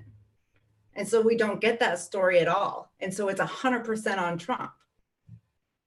Like, I don't know that that's fair. I would just like to hear both sides. And I think if you really listen to Trump, that's kind of his point. He wants things to be fair, and he's thinking about future presidents, you know, not to be all, you know, on him, but I have heard him say that he's talking about future presidents, not really talking about, of course it's about him. We all know that. That's his personality. But he is thinking about future presidents, and the surveillance and the intelligence agencies and the media, that's a lot to come at one person. Okay, So well, I don't know how many other people could have handled that. I'm just gonna give you one case in point, which is the coronavirus. He knew exactly what it was, and he told us it was nothing, that we shouldn't fear it. He knew that it was airborne. He knew that it was deadly, and he lied to us. How is that transparency?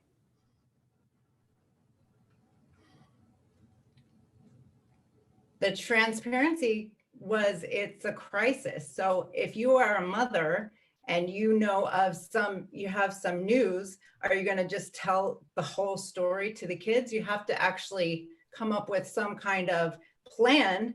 And he did shut down the country, and he was called a xenophobe for it. Not to get into the bickering over that, but like, he still was called a xenophobe when he shut down, when he tried to close the borders and keep the people of our country safe. So I've looked at Biden's plan on what he would do for the pandemic, and it's literally exactly what Trump did this year. So I'm not sure what the transparency is if you want to go back to that one moment, because nobody knew what was going on with that. And he says a lot of things, that's his personality. But politicians in general, what we've had in America, they don't say what's on their mind. They say what is scripted. They say what people tell them to say. They pander. And we all know that, whichever side we fall on. That's just American politics. And so he disrupted that, which is, I think, that's part of the total transformation. I think it ultimately will lead us to a greater future, because it'll help disrupt and break up the old traditions and the old government, which we all claim to want. I have a question for Ari. Ari, are you still there? Ari? Maybe he's left. Okay, for anyone then, Pluto, oh, actually Chiron squaring Pluto in the US chart and Saturn in Libra squaring Pluto. So it's the Saturn, Pluto, Chiron. What about Chad? I'm thinking this has a lot to do with the Chiron of the USA as well. What do you think? Let's see, am I on? I don't know, like, very well could be. I haven't thought about a lot about it in that sense. Can I interject one symbol? Please. The thing that I see in that Chiron symbol is the USA's original sins. Mm-hmm. Yeah.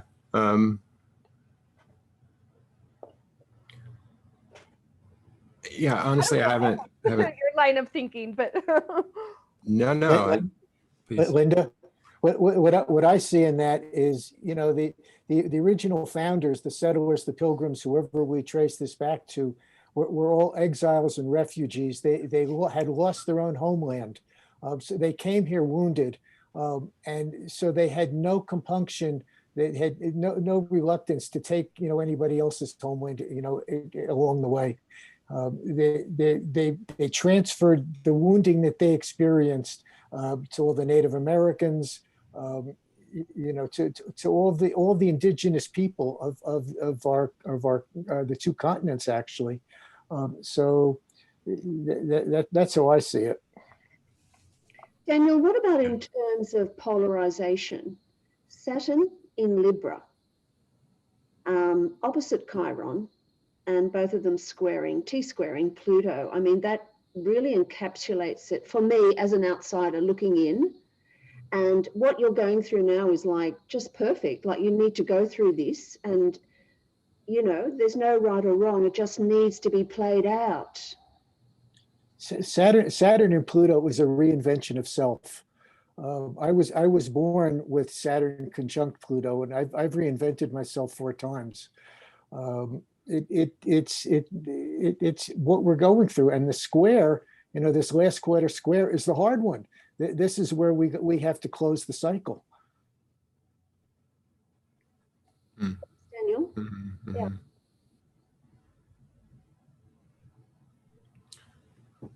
anyone else? Kimberly, do I see a desire for you to say something there? Oh, I was just agreeing. I think it is, you know, Okay. the intense time to close the cycle, and it's going to be disruptive. And yeah, it's not going to be, it's going to be novel and new, like the virus. It's going to require new kinds of ways of dealing with it, not the same old politicians that have been in office forever. Okay, there's another question in the chat. What made those Americans susceptible to his seduction? Trump. It came on the Mayflower.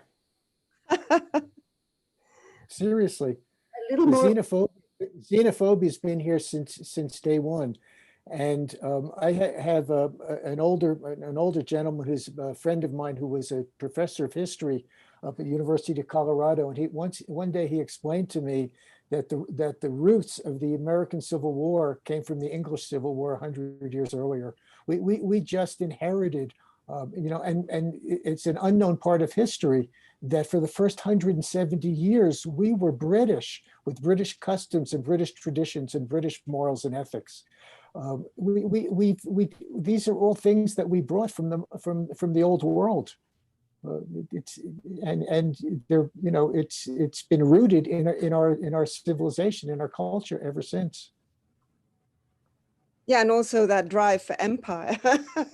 You know, Right. we still got, I mean, that's part of the Aries, probably, you know, the Chiron in Aries, it's we've got to be the best. And that, as Nostradamus said, that, you know, the British Empire was before that, Roman Empire before, loads of empires, but that was always the thing. The countries were always hassling to be the best and the first in the world power. Well, the age of Aquarius is about a unified earth. You know, it's not about one leading, it's about the whole. So maybe that's what that you know, that Chiron in Aries, it's really getting it now. Yeah, it's time to not be the best or the first, or to be for one for all and all for one. Hey, that sort of thing. Aquarius. Yeah, yeah. I kind of think of it as in terms of the seduction. My view or my intuition of why it has been so seductive is because, first of all, we have to consider that Donald Trump came from he came from Hollywood, basically. He was from his show. He got famous. A lot of people really were inspired by him and really loved the way that he was. And for a long time, people have been complaining about just the antics of politics and how politicians and how they say the same old packaged stuff. And so I'm sure that following this imprint of, this is how I am on The Apprentice, now I'm going to be your president, people really had some, I don't know, they kind of felt like a match lit under him, like maybe he's going to change everything. He's going to shake everything up. He's not going to do things as usual. And that's what we need. And I think a lot of people value that quality in his nature. Mm-hmm. But it's that Neptune at the top of America's chart. He's sort of channeled into that. And Neptune is the show. It's the illusion, but it's the great show, And right now, of course, Neptune is going to the opposition of America, of the USA charts, Neptune. Yeah, so it's like, it's an illusion. So it's time to get real, but he's a great antagonist. And every show needs an antagonist. It's a player, world stage. Yeah. Yeah, he kind of turned American politics into the reality shows we used to be addicted to. You brought it to politics, which I think is what we needed, is to see the ugliness that's been going on for a long, long time in a different way. And if, he disrupts the whole system that we're trying to change, which it needs to be disrupted if we want to break it up and create something new, Yeah, the world system, not just America. I mean, it's like, it's pandemic. Yeah, literally. Yeah, it really causes us to all really look at ourselves and look at reality and ask ourselves, what are we doing? Is this what we want? Who are we? What do we value? What are we going to give our resources to? And so it's really unearthing that question for a lot of us. So yeah, it's a Rorschach test. Yeah, I know. I believe we are at the end of our show today. I thank all of you for being here. Thank you, Stacie. Chad Alexander Harris, Ari Moshe Wolfe, Kimberly DeRosa, Michaela Villiers-Kendall, Sue Hillyard, and Daniel Fiverson. Thank you. And hi, Monty. I see you on the screen there. You got your mask. Thank you, everyone. Next time we get together, we're going to have a sense of how this went. It'll be after voting day. We're meeting again on Friday, November 6th at 1 p.m. Pacific. So that should be a very interesting conversation to be had. And I hope all of you can come back, and thank you for tuning in. Thank you. Thank you, Stacie. Namaste, everyone. Thank you. Thank you, Linda. All right. Thanks.